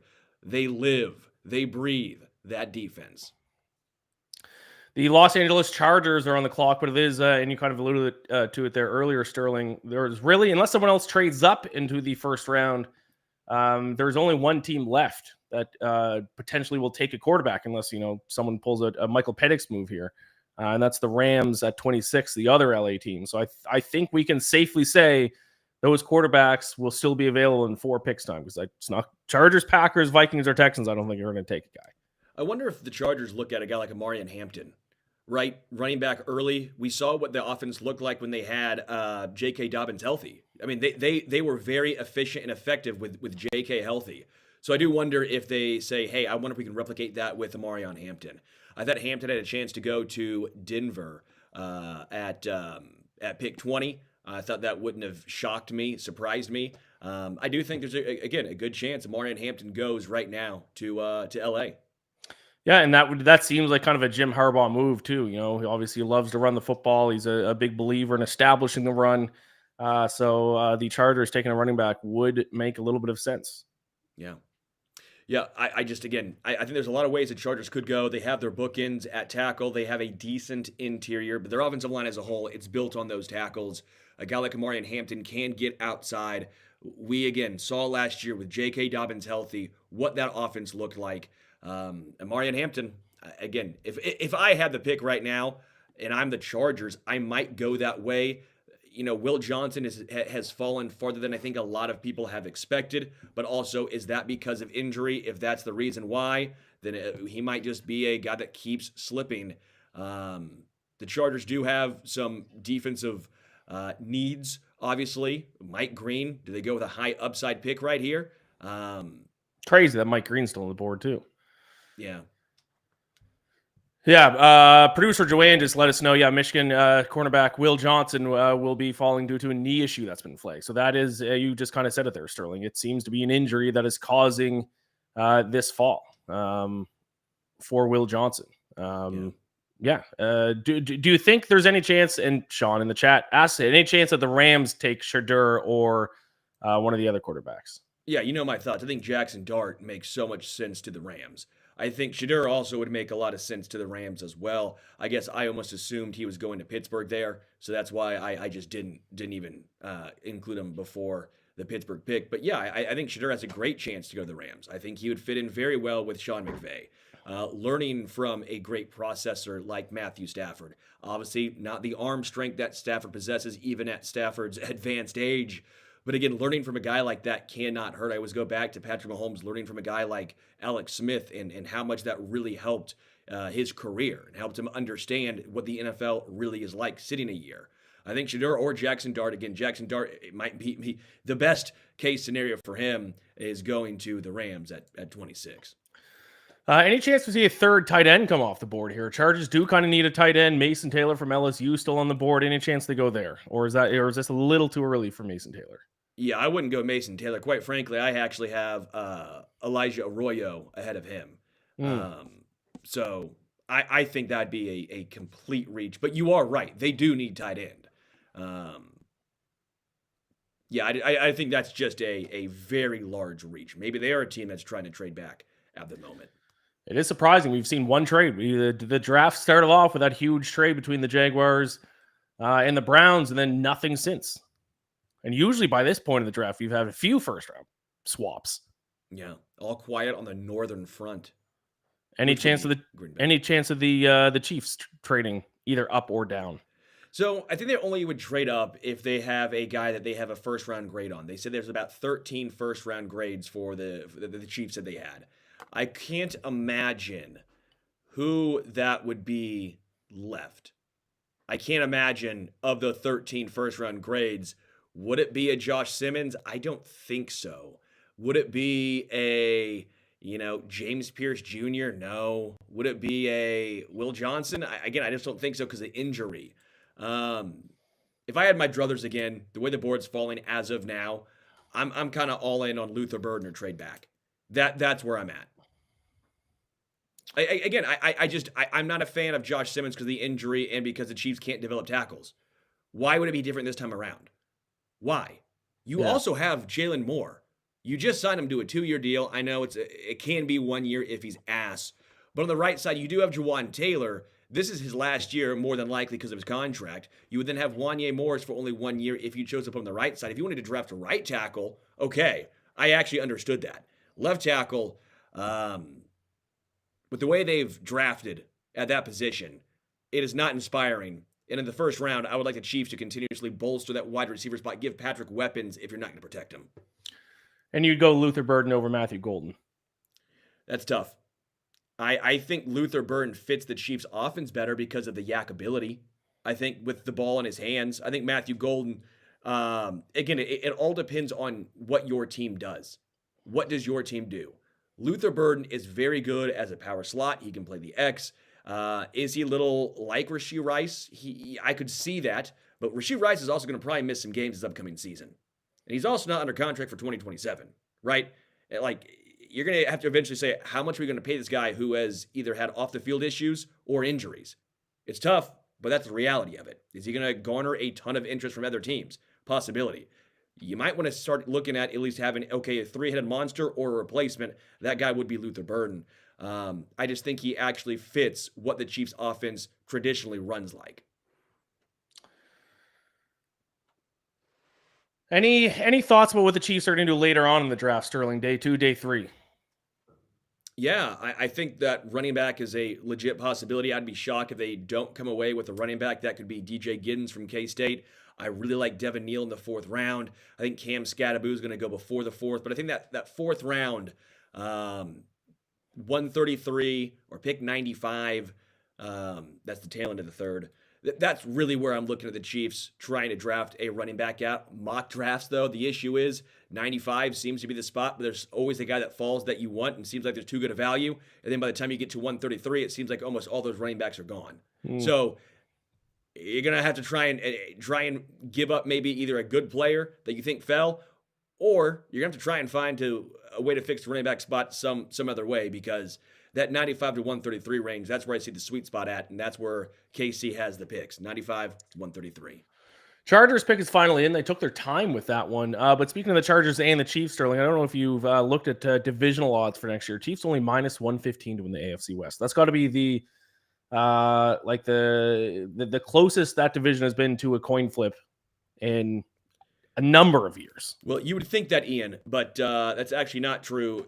For some reason, the Chargers had been picked like 3 or 4 of the years in the Chiefs' 9-year AFC West run. It's ridiculous, man. I think it's because people just want to.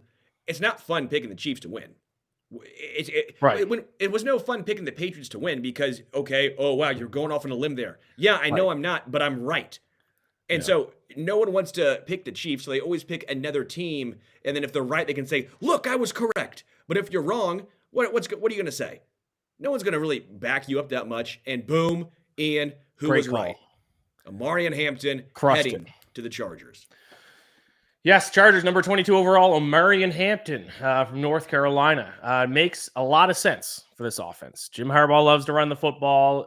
They look great when they were able to do it successfully with a healthy J.K. Dobbins last year. Makes too much sense for the Chargers. That is now 2 running backs off the board. Running backs back to being an important position. And that's probably the only 2 that are going to go in the first round. Travion Henderson, the Chiefs did talk with Travion. I would be a little surprised if they drafted him at 31. Maybe I'm wrong here, and maybe he does go, and that's the move for KC. But there were talks that they were doing late studying on Travion Henderson from Ohio State. I do like Henderson better than Judkins personally, at least for the Chiefs offense and how they operate. I think Judkins will be good, but I think Henderson, again, has a little more upside in that regard. So yeah, I don't know, man. If they did that and their due diligence on Henderson, it almost leads me to believe that the Chiefs might be trading down. Now we got the Green Bay Packers on the clock. Now is this where Will Johnson goes? That would make a lot of sense for the Packers to take a quarterback in this situation. Ooh. Or is this injury issue going to like completely drop him out of the first round? Yeah. I also going to go Mike Green. Mike Green in Green Bay. That's what I said earlier when we did it with Mike Luciano. We did a mock draft. I think we had Mike Green to Green Bay. I think that's how we ended it. This thing going. This is how it went. I think you're going defense here for Green Bay, and I do think it's either Will Johnson, cornerback, or Mike Green. I think one of those guys slides stop. Although I don't know if you can even say it's a slide for Mike Green. There's just so much inconsistencies, so much unknown. But Mike Green, Green Bay, obviously, I like the alliteration. Give it to me. And by the way, with Omarion Hampton off the clock, we actually do have an interview with him up on the Stack in the Box YouTube channel. So check that out after the live stream. Great interview with Omarion Hampton, who is now a member of the LA Chargers, which seems like that's like a dream scenario of a place for a running back to go. Yes. A head coach that loves to run football, an offensive line, or at least a couple pieces on the offensive line, great quarterback, great spot for Hampton to fall. Yeah, Green Bay is probably going to take all 10 minutes because they're the host city.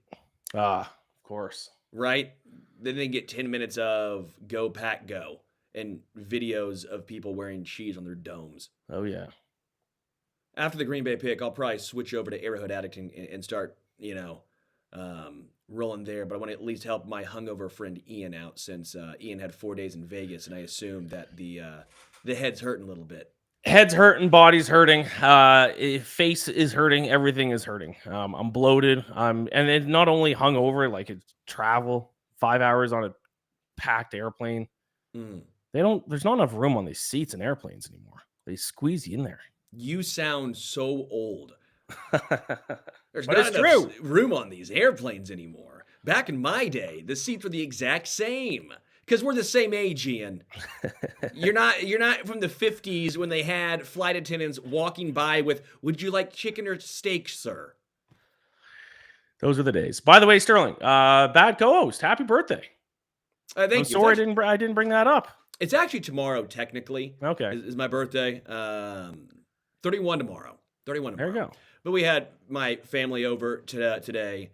My parents surprised me. There was a very funny large dragon brandy that we saw one time. I told my mom that'd be amazing as a birthday gift, and I forgot about it. And my mom got it. It's like blown glass, and there's brandy inside. And I don't really like brandy. I'm a bourbon guy. But I go, once you drink the brandy, you use it as a decanter, and now you have a blown glass dragon as a decanter. I think that's pretty darn cool. So that was a very fun birthday gift. So I've had a little bit of the brandy tonight. Delicious. Do you have it there nearby? Can we get No, it's upstairs. It's I'm in the basement right now. I have I can kind of show you a setup. I'll do one of these. So I got the basement right here. Oh yeah. And then I don't know if you can see the TV. Oh, look at that setup. Straight ahead. with that. I got the putting Yep. green over there. I can walk you around sometime, but yeah, we just moved in not too long ago to the new house, so. Apparently, the Packers are getting some calls for potential trade here. I feel like, is this someone wanting to trade back into the first round before the Rams pick to try to get their quarterback? Could it be like the Giants, maybe? Because all those teams are probably looking at the Rams at 26 as potentially taking a quarterback. Giants, Raiders. Yep. Yeah, I could see it. I could see Giants, Raiders, or Saints. But Yeah. still, there's a lot of teams. There's only one team that really needs a quarterback, and they don't really even need it, and that is the Rams. Right. So if one of those other teams, like you said, the Saints, Giants, or Raiders, want their pick of the two top guys remaining, that's probably they're seeing that Rams pick at number 26 and feeling like they got to get in front of that. The Chargers were apparently also taking calls for trades. That obviously didn't go through. They just drafted Hampton. Now the Packers are. So maybe some of those teams are panicking or maybe just trying to squeak in a trade to pick before the Rams at 26. I do find it interesting. You hope Green Bay stays in the first round for all those fans when you are the host city. I know that was a big talking point when the draft was in KC. The Chiefs were the final pick of the first round, and everyone wanted the Chiefs to trade back. And we all heard, the owner talk and say, hey, we're letting Brett Veach do what he wants, but behind the scenes there was some alluding to, hey, you're not trading that first round draft pick. We're hoisting these Lombardis. We just won the Super Bowl, right? You're here in the host city.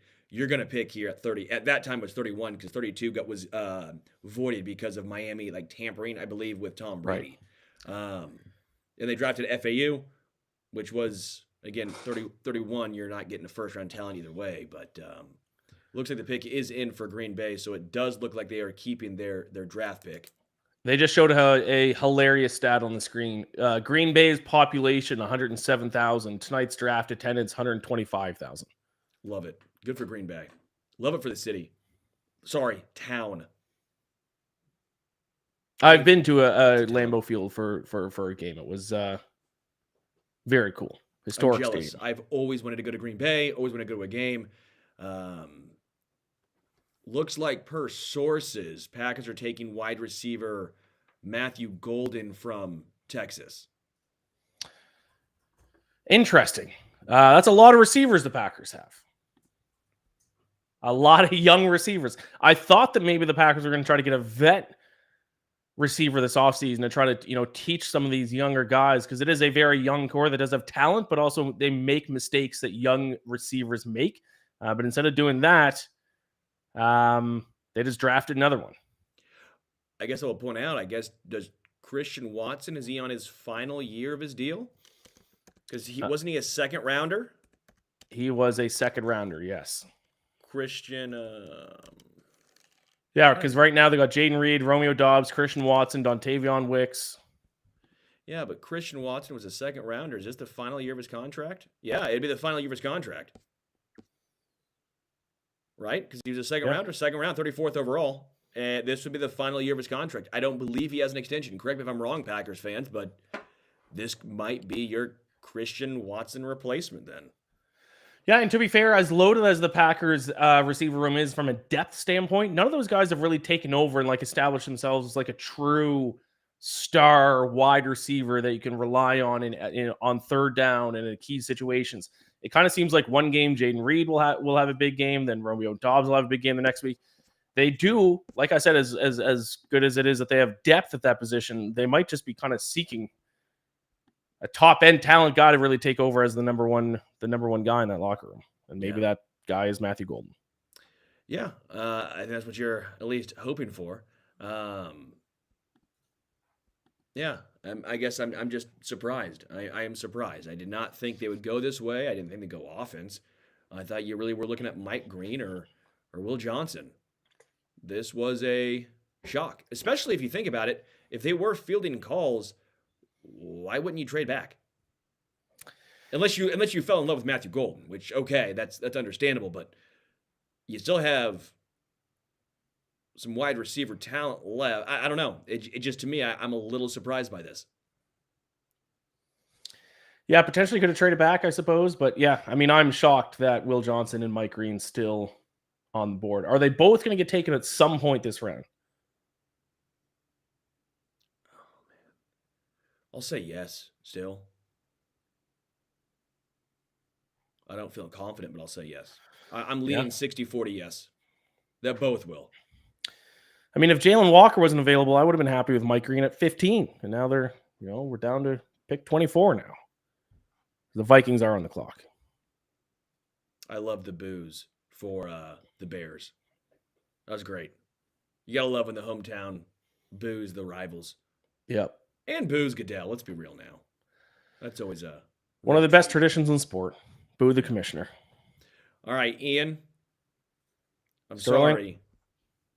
I will have to bounce.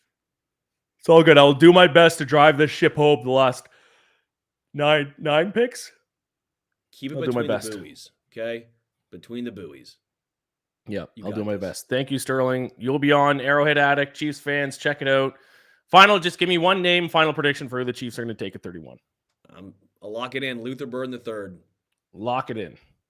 All right, good stuff, Sterling. We'll talk again soon. See you soon. Including next Wednesday for Stacking the Box at 5 p.m. Eastern.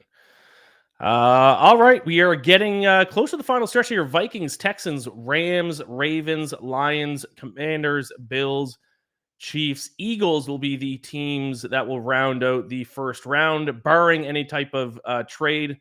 We know, obviously, that there have been teams that are trying to trade back into round one. Maybe even the Eagles is trade up from 32. There were reports that the Eagles were one of the teams discussing with the Packers about moving up. Oh, the Vikings did not waste any time. The Vikings pick is in. Is this going to be Will Johnson? Who's the player I'm most shocked to still on the board? It's got to be Mike Green. I guess because you can kind of see it with the injury issues to Will Johnson. You can kind of see the justification for it. I don't see the justification for Mike Green still falling, who I feel like everyone was hyping him up the weeks leading up into the draft. Like I keep saying, he was kind of the guy mocked Atlanta at 15, and I thought that would have been a good pick for them in that spot. Is there any chance that the Vikings go with Mike Green? Maybe. I'm going to say Will Johnson comes off the board. Now, the Vikings need a corner. He's fallen enough. Matthew Golden to the Packers, another receiver. Listen, kind of the same thing with the Buccaneers. Two wide receivers gone to teams that were a little bit surprising to go wide receiver, but it is always fun when your team takes a skill position player, even if they don't need one. No one can speak to that experience more than myself. We didn't need Kyle Pitts. That was fun. We didn't need Bijan Robinson. That was fun. Even when we took Drake London, that was a little bit of a surprise. But we will see. We'll see the Vikings pick here. Let's see what the Vikings need. Quarterback, offensive line, linebacker, defensive line. So it could be Mike Green, could be Will Johnson. Let's take a look, and we also got a couple of fun clips to watch too that we can get to. But let's wait for this Vikings pick, which has been in for a few minutes now.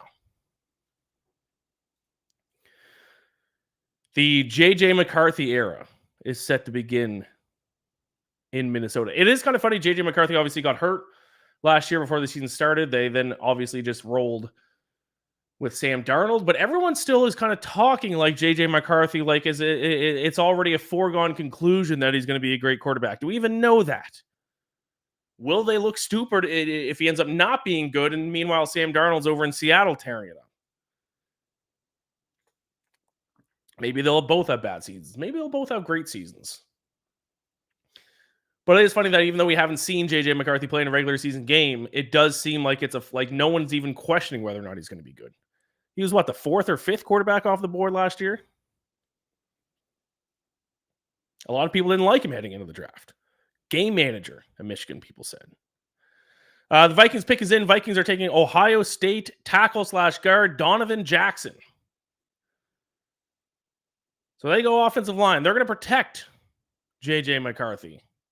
Smart move. I said earlier, when your team takes an offensive line in the first draft, it's never sexy, doesn't get the juices flowing, but you can always just say, great pick, safe pick. Needed it. Got to win in the trenches. Got to win in the trenches. Football games are won in the trenches. You're probably not going to get, Vikings fans probably aren't going to be going out to buy a Donovan Jackson jersey. But tomorrow morning at the office, you can say, safe pick. Safe pick. We needed it. Smart pick. Safe pick. All right, that leaves the Texans next on the board at 25, and then that interesting pick at 26, where the Rams could go quarterback. Obviously, they still have Stafford, but Stafford's years are numbered. Would you take a quarterback in the first round, even though he's probably not going to play for a couple of years? And the Texans are a little bit of a wild card. I mean, obviously they need an offensive line more than anything. But we'll see which way we go there. Let's run one of these clips. Let's actually go let's run this clip with Judkins, Ohio State duo with Travion Henderson, just because the player taken off the board is Ohio State. So why don't we just stick with the Ohio State theme here? Are we able to run that clip while we wait for the Texans to make their pick? Both you and Travion are going into the draft, and you're both talked about as, maybe fringe first-round guys, second-round guys. Can you talk a little bit about what made you guys such a special duo at Ohio State? Obviously, we saw it all season long. You guys were one of the best rushing teams in the country, but what made you guys so complimentary? Really just our ability to go and execute on the field. And I say how well we work together as well. The way we worked, just having friendly competition, pushing each other each and every day. But at the same time, having that great relationship and being selfless. I think that's what made us win the national championship, because we had so many guys like that, and our whole team and locker room was like that. And that's why I ended up working out for us. What was that first conversation like when you first met Travion, knowing that this is the guy who's been here for a while and you're going to cut into his workload a little bit? I had already previously known Trey since I was in high school, so I already knew him. We were in support of each other while I was at Ole Miss and he was at Ohio State. And then when we finally met up with each other, just like, okay, like, you ready to do this and just take it to another level and win. There you go. Quinshawn Judkins. They're obviously part of the duo in the Ohio State backfield. Blocking for them was Donovan Jackson, who was just taken off the board. We have a trade. This could be what we are looking for, what we've been talking about, what we thought was going to happen. The Giants are trading up to 25 back into the first round with the Texans. And this could be for Shedeur Sanders. It could be that exact thing that I was talking about with Sterling, where they see the Rams as the only team left in the first round that could potentially take a quarterback. So if they want to get their guy, who they probably didn't expect was still going to be on the board, in Shedeur Sanders, if they don't want to risk him going to Los Angeles, this was kind of their last chance. So they have traded. The official trade is they traded the number 34 pick, a 2025 third-round pick, a future sixth-round pick to the Texans in exchange for the 25 pick.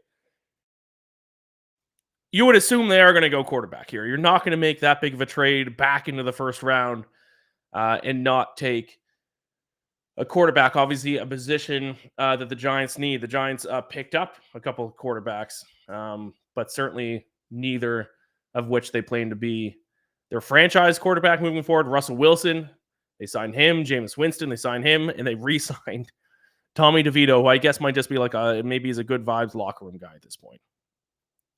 The pick is in. Whoa. So they have gone quarterback, but in a little bit of a surprising move, the New York Giants have selected Jackson Dart at number 25. Shedeur Sanders still on the board.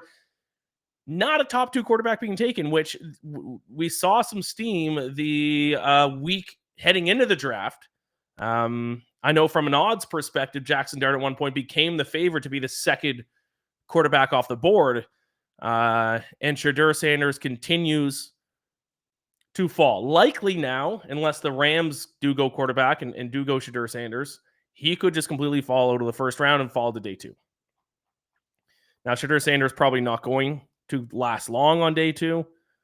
You have some teams who are going to be picking early in day 2 that could take him. Obviously, the Browns. I think the Browns have the first pick in round 2. The Raiders, the Saints. If he does fall to day 2, he won't last there long. But yeah, a little bit of a surprising, a shocking move. That it's Jackson Dart, who is the second quarterback off the board. The Giants quarterback room packed now. Russell Wilson, Jameis Winston, Tommy DeVito, who Tommy DeVito is going to be the odd man out in that threesome of quarterbacks. But now add to it Jackson Dart from Ole Miss, who, like I said, the 2 weeks leading into the draft, there's always a player that gets some late steam, but the reports are he's going to go higher than people expected. This year is Jackson Dart, and there you go. He goes at number 25 to the LA Rams, to the Giants, which now makes the Rams pick at 26 interesting. I talked to Sterling about it. Do the Rams go quarterback? They have other needs. They need a linebacker. They need a corner. They need a wide receiver now with Cooper Kupp no longer there.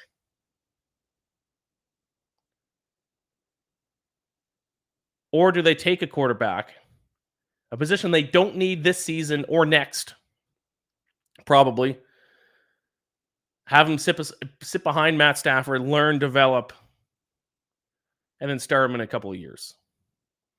If they do that, you assume that that's going to be Shedeur Sanders, now that Jackson Dart is a member of the New York Football Giants. Because the Ravens aren't going quarterback. Lions, Commanders, Bills, Chiefs, and Eagles. None of those teams who are going to be picking after the Rams need a quarterback. So it's pretty safe to say if the Rams don't go Shedeur Sanders here, Sanders will fall out of the opening round. With that being said, still, Will Johnson still available. Mike Green still available. Luther Burden still on the board. Obviously, Sterling, as he talked about, wants him to fall to 31 to the Chiefs. He's a Missouri guy. It would make a lot of sense. As Sterling said, he's a yak guy. He would fit well in the Chiefs' offense. So the Texans, here it is. They received 2025 second-round pick, 2025 third-round pick, 2026 third-round pick to fall out of the first round. Shame for any Texans fans who made the pilgrimage to Green Bay to watch this draft in person, who are there tonight. They will not see their team select a player tonight, obviously, unless they trade back up.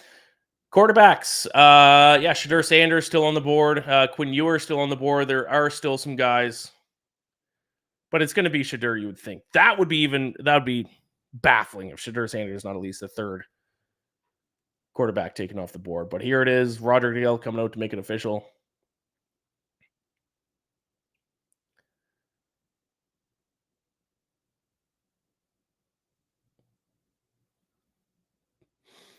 Jackson Dart.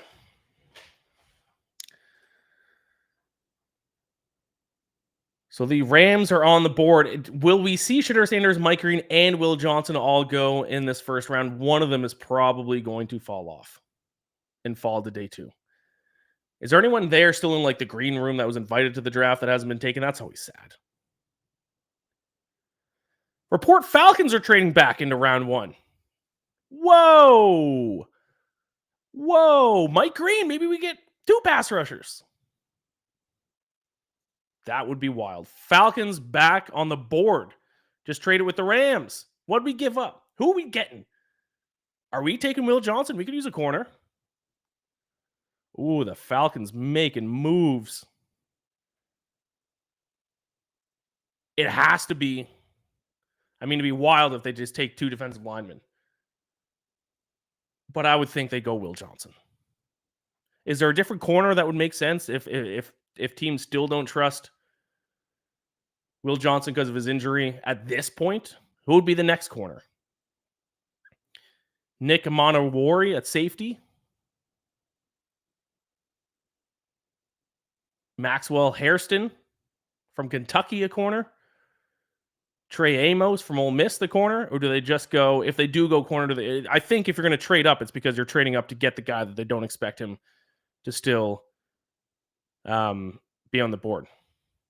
Falcons have traded 46 overall, 242, and a first rounder in 2026 for Rams 26th overall pick and 101st overall pick. So we just traded away our first round pick for next year.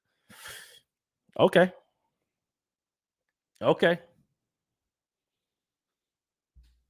They must like the guy that they did not expect to still be on the board right now. I think I'd kind of like if they just take Mike Green. Just immediately, you have like one of the more dangerous. You go from being the worst pass rushing team in the league to one of the best immediately, if both guys work out. Pick is in. Pick is it. Falcons. Sean, don't even joke about that. Falcons pick Shadur Sanders. Don't even joke.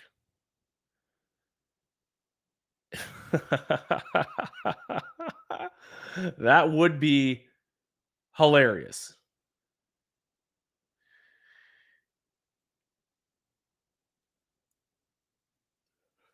Just make it a yearly thing. We'll just take a quarterback in the first round every year. We can just hang on to Kirk Cousins too and run a 3-quarterback system next year.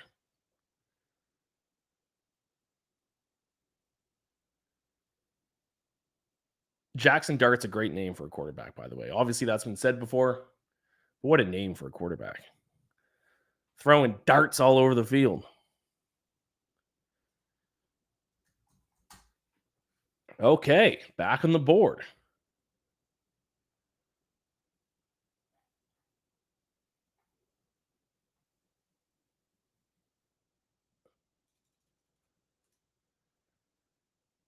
The boys are pumped. They're celebrating.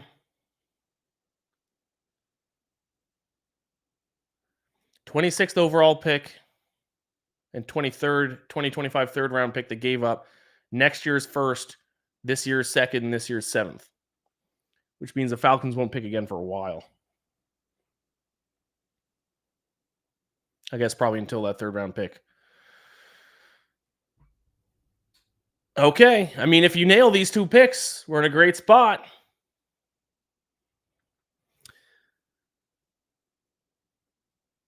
Okay, the Falcons pick is in. Okay. I would have said Mike Green, but we just got another pass rusher. Tennessee defensive end James Pierce Jr. is the pick for the Falcons. Let's go. Let's get another one with the next pick. Let's just have the best defensive line in football. Why not? Why not? I've lived my entire life as a Falcons fan. Our pass rush always stinks. We always have a terrible defensive line. Let's just stack them up. Jalen Walker, James Pierce Jr. Ooh. Watch out, NFC South. Ooh. Already dangerous offense. Dangerous pass rush now. We don't need anything else. We have our team. We're winning the NFC South this year. Or we might go on a deep run. If these 2 pass rushers work out, we're going to be dangerous. We need like one more corner, and then we're set. I believe actually this does make sense because I did see actually one report I just read this morning that James Pierce Jr. Was going to be their guy. Then they probably didn't expect Jalen Walker to fall to them. And if you remember when they made the pick, they used up basically their entire clock. I think it was they're in a spot where they're going to take James Pierce Jr. Didn't expect for Jalen Walker to fall to them. They're deciding which way to go. Went with a layup in Jalen Walker. And then I guess now at pick 26, they're like, he's still on the board. Let's go get him. And just now have 2 pass rushers. That's unbelievable. They're going to be dangerous next year. They're going to be dangerous.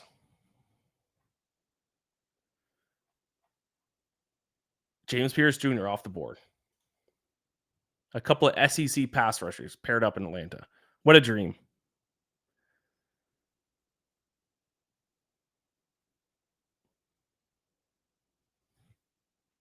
Is John Bueller, are you still watching John Bueller? Come back on the stream. Give me your thoughts on that if you are. But the other thing now with that trade happening, Shadur Sanders is not being taken in the first round unless someone trades back into it, like the Raiders or the Saints. The Browns will probably just wait to see if they can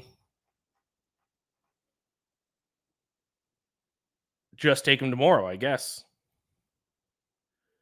Because I believe it is the Browns who have the first pick in the second round. So the Browns will probably go that route. The Ravens are now on the clock.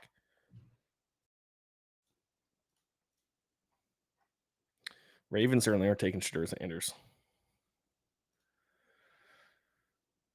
Bueller's coming back. Here we go. Let's bring him in when he gets here. Want to hear his thoughts. What a world. We have a pass rush, in theory.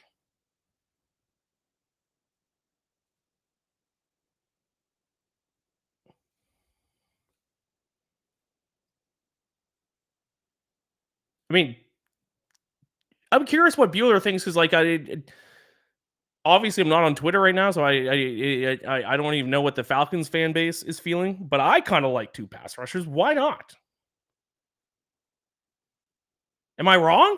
Maybe I should be pissed. I don't think so, though. I kind of like it. If you fail to have a pass rush for year after year, decade after decade, why not just go all in?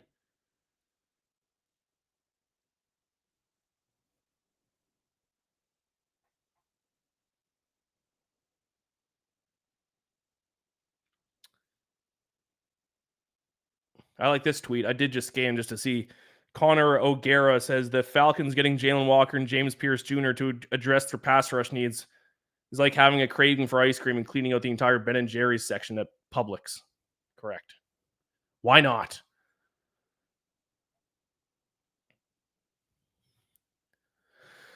All right, he's here. Bring him back. John Bueller. We made a trade, buddy. How you feeling about this? I like it. Why not, man? We haven't had a pass rush in years and decades, really. Why not just load up? Why not get 2 guys? Why not?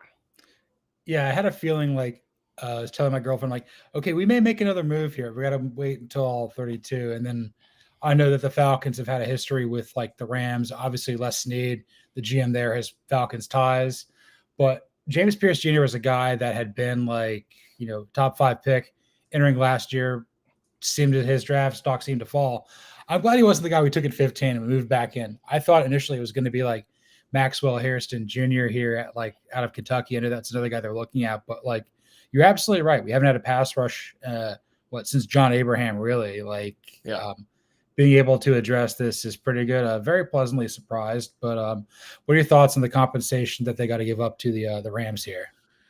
Yeah, losing next year's first round pick is not ideal, for sure. You kind of hate to see that, but I mean, they obviously like this guy. I mean, I think what happened, my theory is that they were going to take him at 15, didn't expect Jalen Walker to fall to them. Right. And then when Jalen Walker did, they're like, oh, like we got to just take Jalen Walker. And then now at like pick 26, they're like, well, he's still there. Let's go get him. So, yeah. So I'm like looking at this. So I think we picked up the Rams' 3rd round pick here, given their second, our first next year, and then 242 to even it out. There's a math at Slate. It's like 11 o'clock.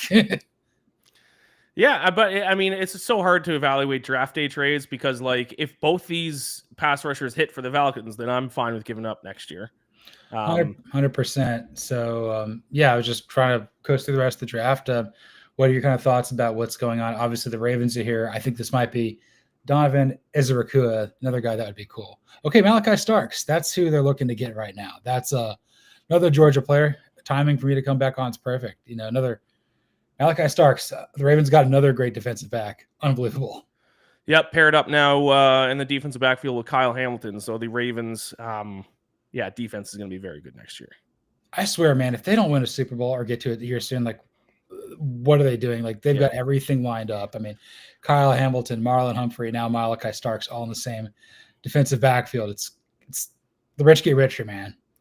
Are you shocked Mike Green's still available? Because I was saying the Falcons, if they're going to go edge, it was going to be Mike Green. But I did read one report that like they do really like James Pierce Jr., but Mike Green's still on the board somehow. Yeah, like that was the guy that like eventually I'd come around on and been, okay, this is probably who it's going to be. But again, there had been some like off-field issues. Same thing with James Pierce Jr. Those were kind of the 2 guys that the Falcons were like looking at pretty hard at 15. But I'm kind of surprised here. I thought the Bengals would have taken him. I mean, they don't care about character at all. They'll take anybody. Who are you more shocked at that's still on the board right now between Will Johnson and Mike Green? Honestly, Mike Green. I think there's some injury concerns, or maybe there's something like a medical with Will Johnson. I mean, great player at Michigan, big part of the core there that went to the playoff 3 years in a row under Jim Harbaugh. Obviously, didn't have that success last year with Sharon Moore, but like in the mock draft I did with Cody Williams on false start, like we had them both off the board in like the top like 16 picks. Yeah, so Ravens, Malachi Starks. Like you said, he's a Georgia guy. Talk to me about him in Baltimore, kind of what his style of play, what he's all about. Very impressive player. What we like about Jesse Bates III, he's got a lot of that.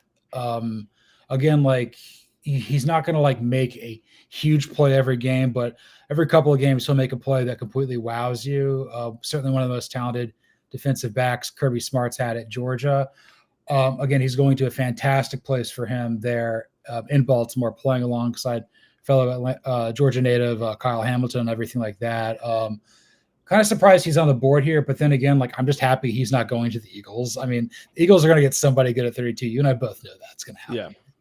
But Baltimore's certainly on a list of about 6 teams that I think can realistically win the Super Bowl this year, and getting a player like Starks certainly helps. It's obviously hard to evaluate a safety because, like, I mean, when there's a great safety out there, you know, whether that would be Bates, whether that would be Polamalu, whether that be Ed Reed, Ronnie Lott, it's obvious, but like, you know, it's not a cornerback. So this position gets depreciated a little bit, but yeah, he's every bit as good as I thought of Eric Berry was coming out of Tennessee, that kind of player. Who's the next best SEC player still on the board?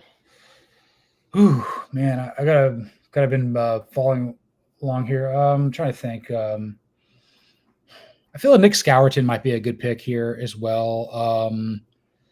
Like the guy edge setter out of A&M, he's kind of like a late first round pick. I think that's a player as well.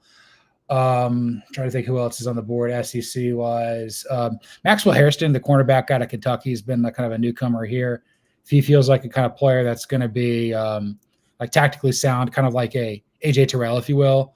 I'm trying to think who else hasn't been drafted up to this point. You know, it's happening so fast, even though the picks take a while to go. But those are 2 guys that I'm sure I'm missing somebody else too. Has Gianna Campbell been picked yet? I don't think so. I swear, like I thought he was going to go to the Buccaneers. That's another really talented player here too. But again, how much do they really value just a traditional linebacker at this stage of the game? Yeah, he's still on the board. Jalen Butler says, Ian, I missed your live reactions, but I know you're stoked right now. Pumped. Yeah, we're pumped. And one of these guys got to hit, right? We got to have one good pass at least. I know it's at some point, like it's going to work out. It'll be so nice to have a pass rush and not watch opposing quarterbacks get 30 seconds to throw the ball. 100%. And then we also get a Braylon Trice back after missing his entire rookie year. That's another guy that we were pretty high on. Just got to keep throwing one at the wall and see what sticks. All right, good stuff, John. You can hang around for the next couple of picks. I just wanted to get you at least back in to give your thoughts on the Falcons one. I can let you go. I know it's obviously a big night for you with the draft. It's up to you. Yeah, I'll stay around just for a little bit longer. I mean, let's see what the Lions do. Dan Campbell. I bet he's kind of bummed he couldn't get a Shamar Stewart, another A&M guy. I think they got to go edge rusher here, I feel. Yeah, I know. I read an article today somewhere that they're also potentially looking to trade with the Bengals for Trey Hendrickson. So they definitely want another pass rusher opposite of Aiden Hutchinson. That'd be pretty cool. Imagine Trey Hendrickson and Aiden Hutchinson playing together in the same defense. I don't want to play the Lions. I don't think anybody does. Yeah, I mean, I thought there was a chance the Falcons might make a move for Trey Hendrickson. There were some rumors about that, but I don't think they're going to do that now after spending 2 first-round picks on pass rushers. That's probably, not no. I'm impressed, man. Like you said, you came in like 1 hour removed from getting back from Las Vegas. I'm impressed, man. This is just pure adrenaline at this point. I have drank some water. I got a coffee into me. I'm feeling a little bit better than even I did an hour ago. But that's good. I've eaten too much pizza. I'm sure it's going to kick my butt later. Yeah. As soon as this first round is over, I'll be going to sleep. I respect that. I've got to get up early. What were your thoughts about the Shadur Sanders still not going? and the Giants going up and getting Jackson Dart instead. I think that's a mistake. I think Sanders is a far better player. Interesting. Did you think that they were going to go Shedeur Sanders? Like, were you surprised that they went Jackson Dart? No, because the Giants don't know what they're doing. Like, Abdul Carter makes a lot of sense, but that's kind of like a no-brainer sort of thing. Right. I mean, which quarterback feels more IBM? Jackson Dart. Like, even though his name is Jackson Dart, but like, they're not. The Giants aren't going to draft the son of a Cowboys legend. Like, are you kidding me? But like, I mean, I'm not as like. Apparently, like Mel Kiper Jr. is the only guy out here who likes Shedeur Sanders more than me. Okay, so we got the Lions are selecting Ohio State defensive tackle Tyleik Williams at number 28. This is a guy that my fanside.com colleague Cody Williams raved about. Kind of fallen a little bit further back, in recent drafts, but a guy that has been like borderline first round pick, again, national champion. Again, this kind of goes in the line with what the Lions wanted to do here. Probably get somebody here in the defensive line. Maybe not the traditional edge rusher they'd be looking for, but I think it helps. Yeah, beef up that defensive line even more. Obviously, get Aiden Hutchinson back this coming year. That's going to be massive for the Lions. Lions kind of the only. Well, what are your thoughts on Jared Goff? Like, Jared Goff is obviously not the level of a Josh Allen, a Patrick Mahomes, a Jalen Hurts right now. And he just hasn't quite shown up in the playoffs, which has kind of cost them. Like, should they be trying to look to get a quarterback with a higher ceiling than Goff, or can they win with Goff at quarterback? I think they can win with Goff at quarterback, but again, you're kind of getting to that point where, like, to what degree, like, could you have won with Derek Carr at his peak, or Dak Prescott at his peak, or Kirk Cousins, or Matt Ryan, or whomever that is? There's a certain, like, there's certain things that he does that he throws a beautiful deep ball. Players on his team seem to really like him. He gets better, very coachable, but just not a mobile dude, just not like physically imposing. But like the Lions, I mean, you've had Stafford who was really good, but they didn't win as much with him as they are with Goff. But you are right that you're kind of in a very interesting quandary there with Jared Goff. It's like, can he get better, but do you want to leave well enough alone? I'm a fan of Jared Goff. I kind of thought he kind of got a raw deal there with the Rams. I'm glad to see he's succeeding there, but I don't know, losing Ben Johnson and Aaron Glenn to like the Bears and the Jets, that certainly dampers things. Might have missed their chance to win a Super Bowl, but I still think the Lions are going to be really good next year. The Commanders got 4 picks left in the opening round of the NFL draft. The next team up is the Washington Commanders. Could this be where Will Johnson goes? The Commanders certainly need a corner. I feel bad for Will Johnson because it's not an injury is not his fault. No. Washington might be my pick to win the NFC right now. I think I'm really high on what they can do this year. I mean, I hate it because it's Dan Quinn and couldn't win a Super Bowl for us, but got Jaden Daniels in year 2. Adam Peters seems to know what he's doing as GM. Cliff Kingsbury is overqualified for what he is as an offensive coordinator. With the Commanders, you can go to a lot of different directions, but you're basically looking for like a high-end piece that can make a few splash plays for you either side of the ball. Maybe you go get Terry McLaurin some help, maybe get a better defensive player. Washington can go all over the place. I'm eager to see what they're doing. I'll stick around for this pick, and I'll probably let you finish up with the final 3. All right, perfect. Yeah, like you said, they can go anywhere. They go offensive line as well, get Jaden Daniels a little bit more protection. They could literally go pretty much anywhere except for a quarterback, and I wouldn't be surprised. Yeah, I mean, Deion did play for Washington at one point, so why not? Right. Let's just. I mean, this is the same franchise that drafted Robert Griffin III and Kirk Cousins in the same draft. True. Maybe Mike Green finally off the board here. I think at this point, like, you got to do some game theory here. You got to think about, like, who do you not want the Eagles to have? Yeah. Because, like, well, the Eagles aren't going to take another pass rusher, are they? I don't know. Howie Roseman's like so good at this thing. Yeah. It's unbelievable. But like, you're competing with the Eagles and I guess Detroit for probably among the best teams in the NFC. I don't really know who I like the most out of the NFC West, NFC South. Hopefully it's the Falcons, but the Buccaneers are the team to beat at this point. I don't know if I really buy that much into Green Bay next year, but I did like the Matthew Golden pick. That was pretty cool to see, like, everybody there on at Green Bay, like getting fired up. That's probably like a one-of-one moment there with the hometown crowd getting involved with the first-round pick. Yeah, I said it there a bit earlier. I mean, I was a little bit surprised they went receiver with how kind of deep the receiver locker room is, but anytime your team, and we know this, John, anytime your team takes a skill position, even if it's not necessarily a need, it's exciting. Yeah, and then like eventually, like, oh, you think we're good at this? Like there was a time where the Falcons like, oh, we don't need another receiver, and then we didn't have any. Like Right. it turns on you that quickly.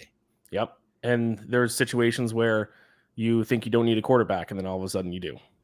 100%. But yeah, I'm just eager to see what Washington does here. I don't think. I mean, you're right. Outside of like drafting Shedeur Sanders here, you can't go wrong. No. And there's a lot of good players still on the board who have fallen. Any chance of a team trading back into the first round? Any reports of that you've seen? I haven't seen anything. You would think probably the Browns might just wait to see if they can just get Shedeur, because they pick first tomorrow, right? I believe so. I mean, the Browns and the Steelers are like the teams to watch for. Like, okay, they're going to draft somebody.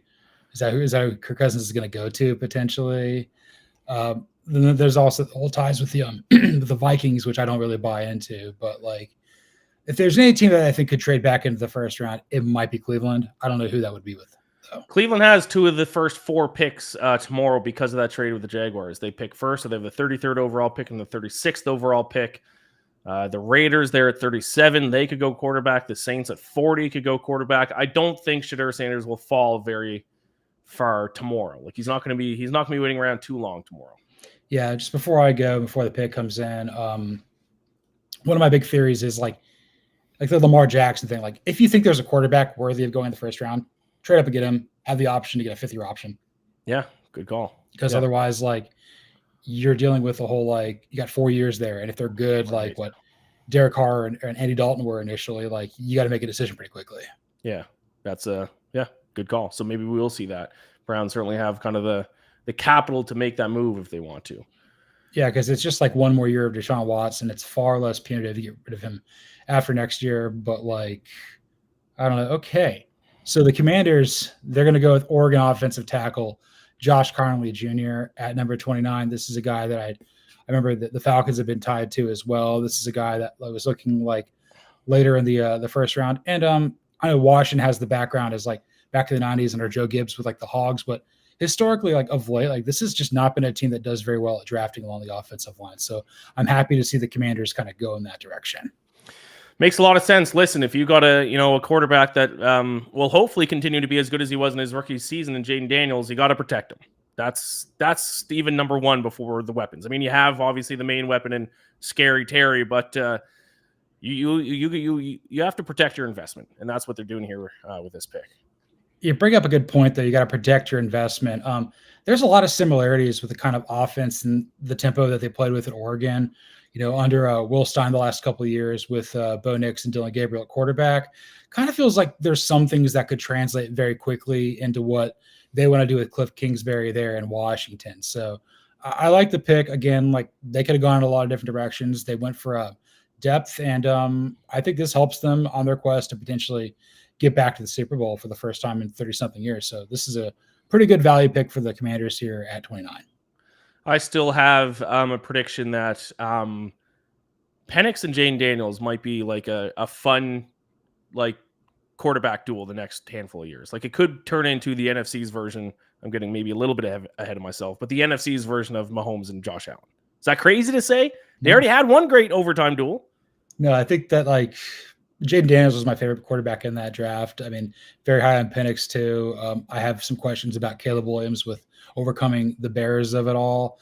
Bo Nix is doing as good as he can do with the Broncos. The biggest J.J. McCarthy hater known to mankind right here. And then we'll see what happens with Drake May. Although getting Will Campbell to protect him a little bit, I think that serves him as well. But you're absolutely right, though. If, the Falcons and Commanders are continually like they're basically vying for like winning the division the next couple of years, that could be a lot of fun. That could be a budding rivalry that I think both fan bases would probably enjoy. Yeah, and like I said, we've already got one classic game between the two. Unfortunately, the Falcons were on the wrong side of it. Thanks, Jimmy Lake. With the playoffs on the line. Yeah, seriously. Yeah. Oh, this is a lot of fun, man. I know you've been doing a great job here for the second half of the show. I just want to pop back in here because I saw that go on the ticker. I'm like, I got to react to this. I know Ian probably appreciates this. Yeah, and I asked for you. I said, get John back in here. I didn't see that happening. I'm glad you're able to come back on. Thank you, John. I appreciate it. Take care. Enjoy the rest of your night. All right. Take it easy, man. See you later. Bye-bye. There you go. We're down to the last 3 picks. We are officially in the home stretch here. The Buffalo Bills, the Kansas City Chiefs, the Philadelphia Eagles. I will say the Buffalo Bills. I think we might see 2 receivers come off the board the next 2 picks, at least one in the next 2 picks. We'll see if Sterling can get his guy from Missouri on the Chiefs. The Bills could also use a corner, though. Will Johnson finally, maybe. And then the Eagles. We'll see what Howie Roseman can do. Create some more magic, I'm sure. Still, the Bills are still on the clock. 4 minutes left. We got a couple more videos, so why don't we actually just roll one of those?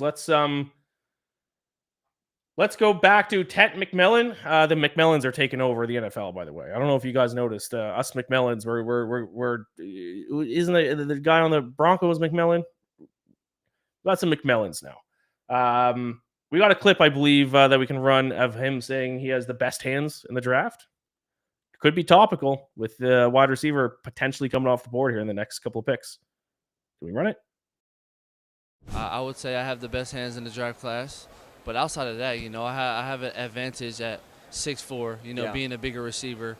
And I feel like I can run any route on the route tree. Yeah. I'm confident enough that I'm going to go get the ball when it's passed to me, and I'm confident enough that I'm going to create enough separation to get the ball. Yeah. So, man, like I said, I feel like I got all the tools. Do you like what a lot of these rookie receivers have done in recent seasons? Because it almost gives you a better opportunity year one. It used to be a lot of times rookies, you sit behind a guy for a year or two. We look, let's say, for example, Kansas City, Xavier Worthy. You look at the Chargers, Ladd McConkey. I mean, just around the entire landscape, rookies are just really starting to thrive. Are you excited that maybe those guys have helped give you a better opportunity in year one? Yeah, for sure. I mean, the game has changed tremendously. It's a receiver league now. Yeah. You know what I mean? So, me being a receiver, I'm going into a good situation. Yeah. You obviously you mentioned all the rookies in the past couple seasons. Records are being broken. Yeah. Every year. So I mean that's a good spot for me to be. Obviously the standard's higher. Yes. But it's like, man, let's go get it. Yeah. So it's like. He is a player that I will have to worry about for the next handful of years. Tet MacMillan to the Carolina Panthers at number 8, the first of 3 receivers that have been selected so far in the draft. But then, like I said right before we rolled that clip, I think we're going to see the 4th receiver come off the board, either this pick or the next pick, with likely it being Luther Burden. We know Sterling was on the show. He was saying how much he wanted Luther Burden to be a member of the Chiefs. He's a Missouri guy. Sterling's a Missouri guy. Kansas City. It makes a lot of sense. So Tet MacMillan says that he has the best hands of all rookie receivers in the draft. Will that be true? Obviously, he has Bryce Young, who we all kind of wrote off as being a massive draft bust. Benched, 4 weeks into his second season in the NFL? Benched for like 8 weeks, and then came back and played the best he's ever played in like the last 6 weeks of the regular season last year. So it will be fascinating to see if Bryce Young can keep this up this coming year in 2025. See if he can play more like the Bryce Young we saw at the end of the season, as opposed to the first week plus 4 seasons of his, or season plus 4 weeks of his career. And obviously getting Tet MacMillan as a weapon for him is going to go a long way in doing exactly that for him. So the Bills pick is in. At 30 overall, the Buffalo Bills select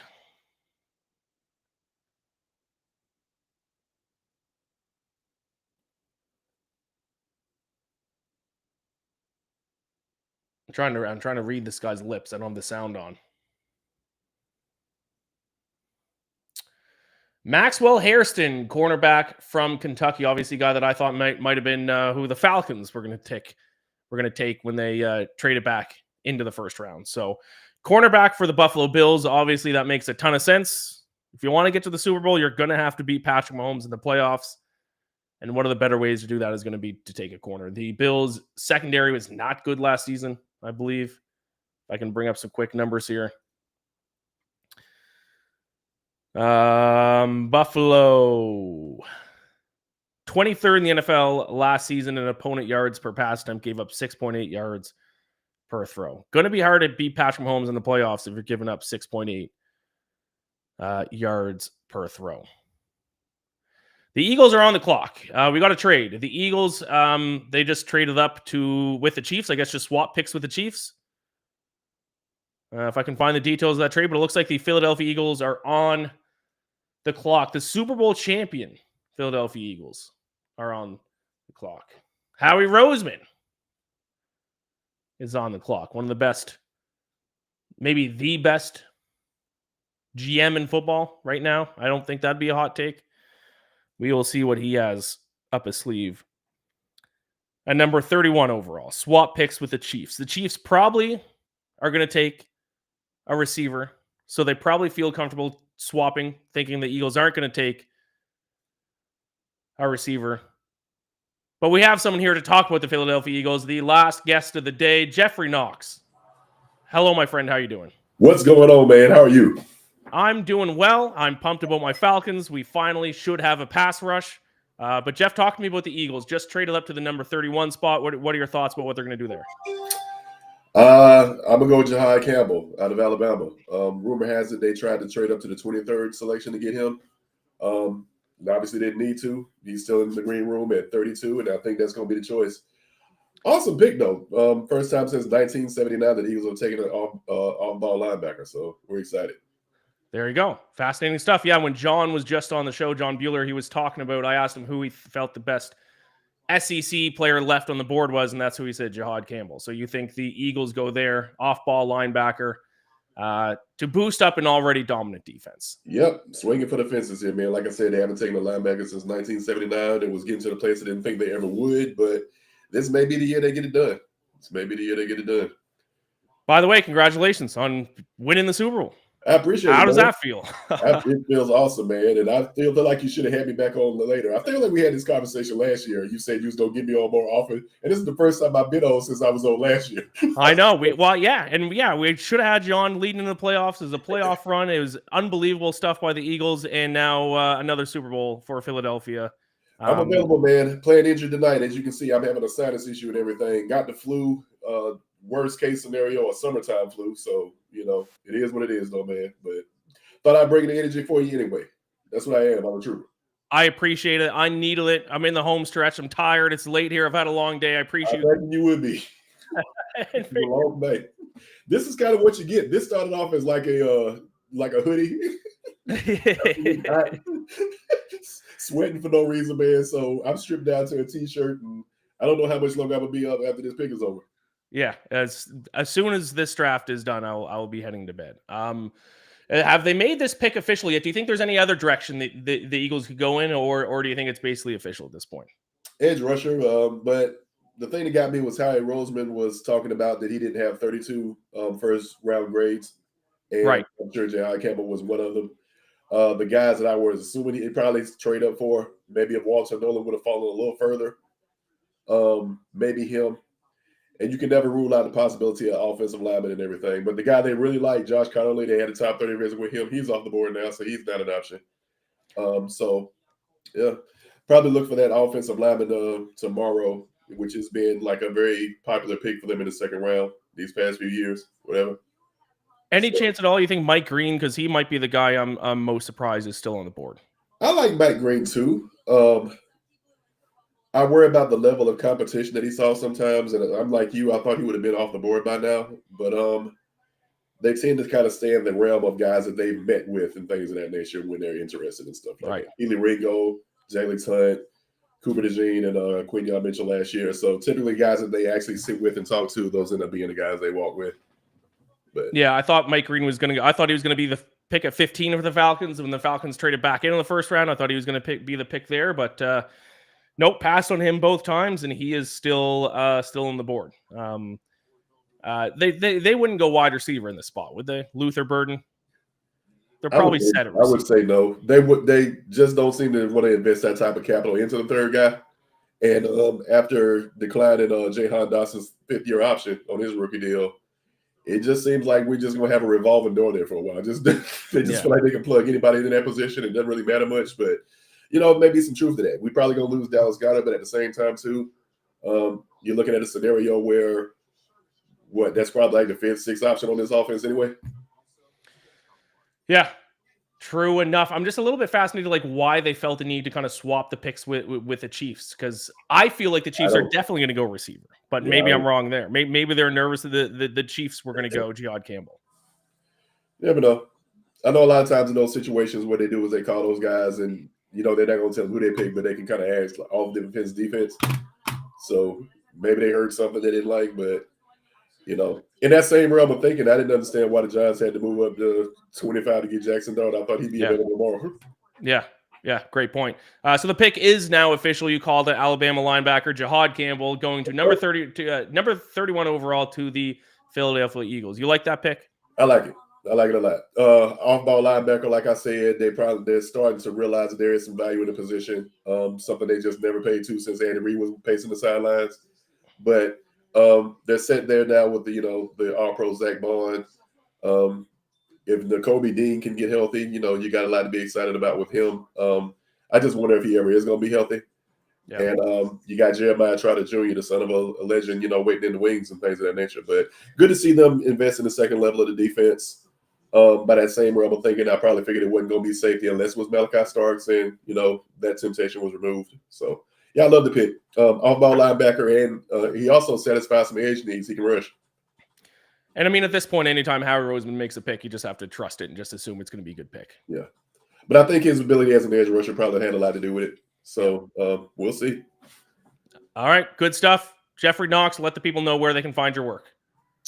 Check me out Inside the Eagles, IGGLES.com. At Inside Eagles on X now. I was about to say Twitter. I still call it Twitter. And I believe one of the greatest Facebook pages ever created, our Facebook page, Inside the Eagles as well. But InsideTheEagles.com, fresh Eagles content every day. We love it. Boom. Perfect. Thank you so much for bringing the energy. Thank you for hopping on. Take care. Enjoy the rest of your night. Go Birds. All right. Take it easy, man. All right. Take care. And that leaves us with the final pick of the opening round of the 2025 NFL Draft. The Kansas City Chiefs still remained in the first round, even though they traded back. They traded back the one spot, swapping with the Philadelphia Eagles. So now will the Chiefs, Sterling, his prediction, 15 picks ago, and even I think kind of before the draft started, he thinks the Chiefs are going to be taking Luther Burden III out of Missouri, the wide receiver, a player who would certainly make a ton of sense for Kansas City. Get Mahomes another weapon. He's a Yak guy. He's a Missouri guy.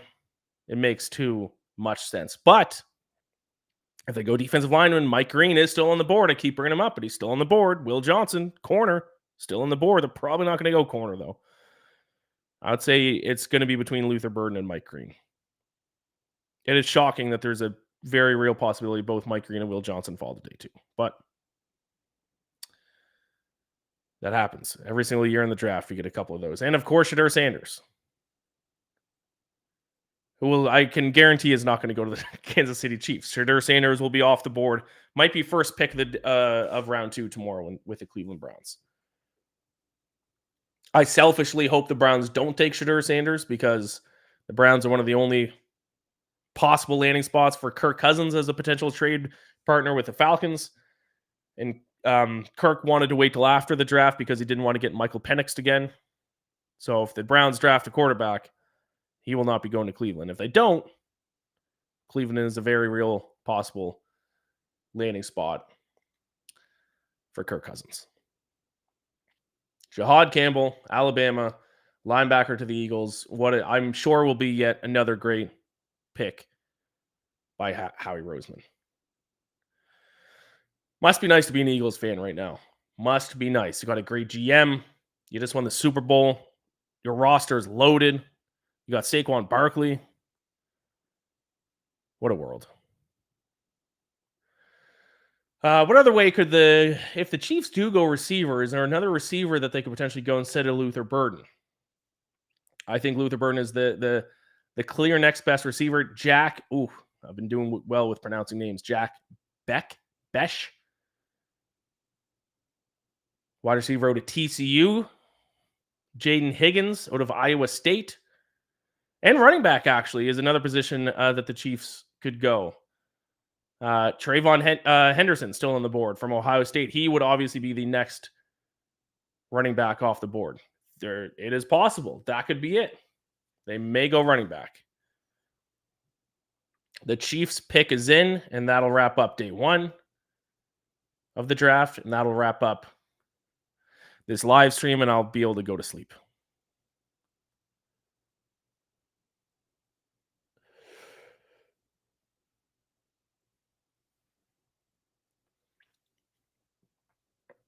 I really hope the Chiefs don't win this or make the Super Bowl again next year. Let's get someone else in, please. It's tiring being a Chiefs hater, but you have to be sometimes. Get someone else in the Super Bowl from the AFC.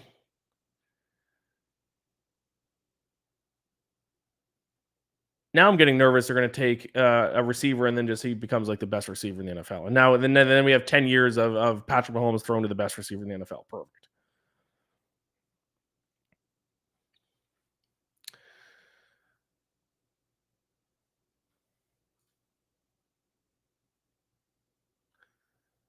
Tomorrow, like I said earlier, the Browns start the action off tomorrow. They have 2 picks in the first 2 of the first 4 picks.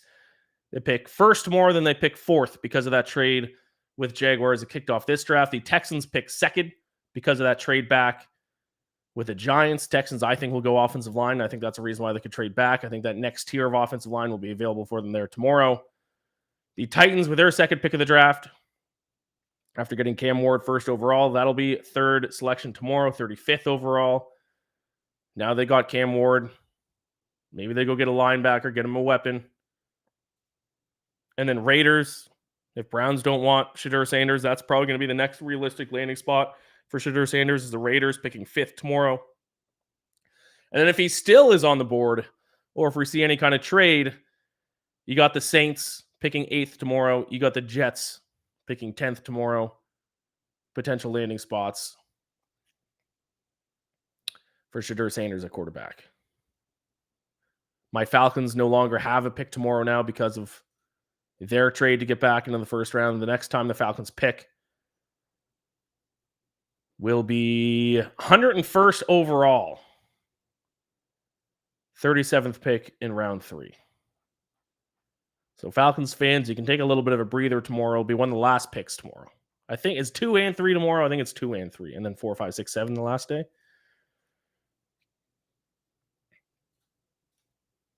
Pick is in. The Kansas City Chiefs are selecting who? Sterling, I don't think is going to love this. Ohio State left tackle Josh Simmons to close out the opening round. They do not go receiver. They do not go running back. I told Sterling that the betting odds indicated that the Chiefs were most likely going to go offensive line. He did not love that, but that is exactly what happens. They leave the Missouri Tiger on the board, Luther Burden. Instead, they go with an offensive line. Got to protect Patrick Mahomes. And they struggled at left tackle last season, so it does make a decent amount of sense. Oh, I'm running out of gas right at the end, folks. We're rolling into the gas station here as I'm running out.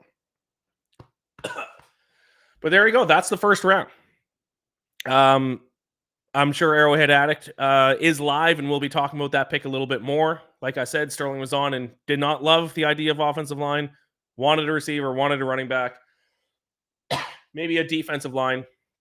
Instead, they go offensive line. Josh Simmons out of Ohio State to close the first round. Thank you so all much for watching, riding along with me as I battled through this. We'll be back to break down the draft a little bit more, and I'll be talking to Sterling both about Falcons picks a little bit more and the Chiefs pick next week. We are live every week, Wednesdays, 5 p.m. Eastern. Subscribe to Stacking the Box on YouTube. Get the notifications on so you get reminded when we go live. And yeah, we will be diving into not only round 1, but we'll be talking round 2, round 3, round 4, round 5, round 6, and maybe even round 7. Next week, Wednesday, 5 p.m. Eastern. Talk to you all then. Good night.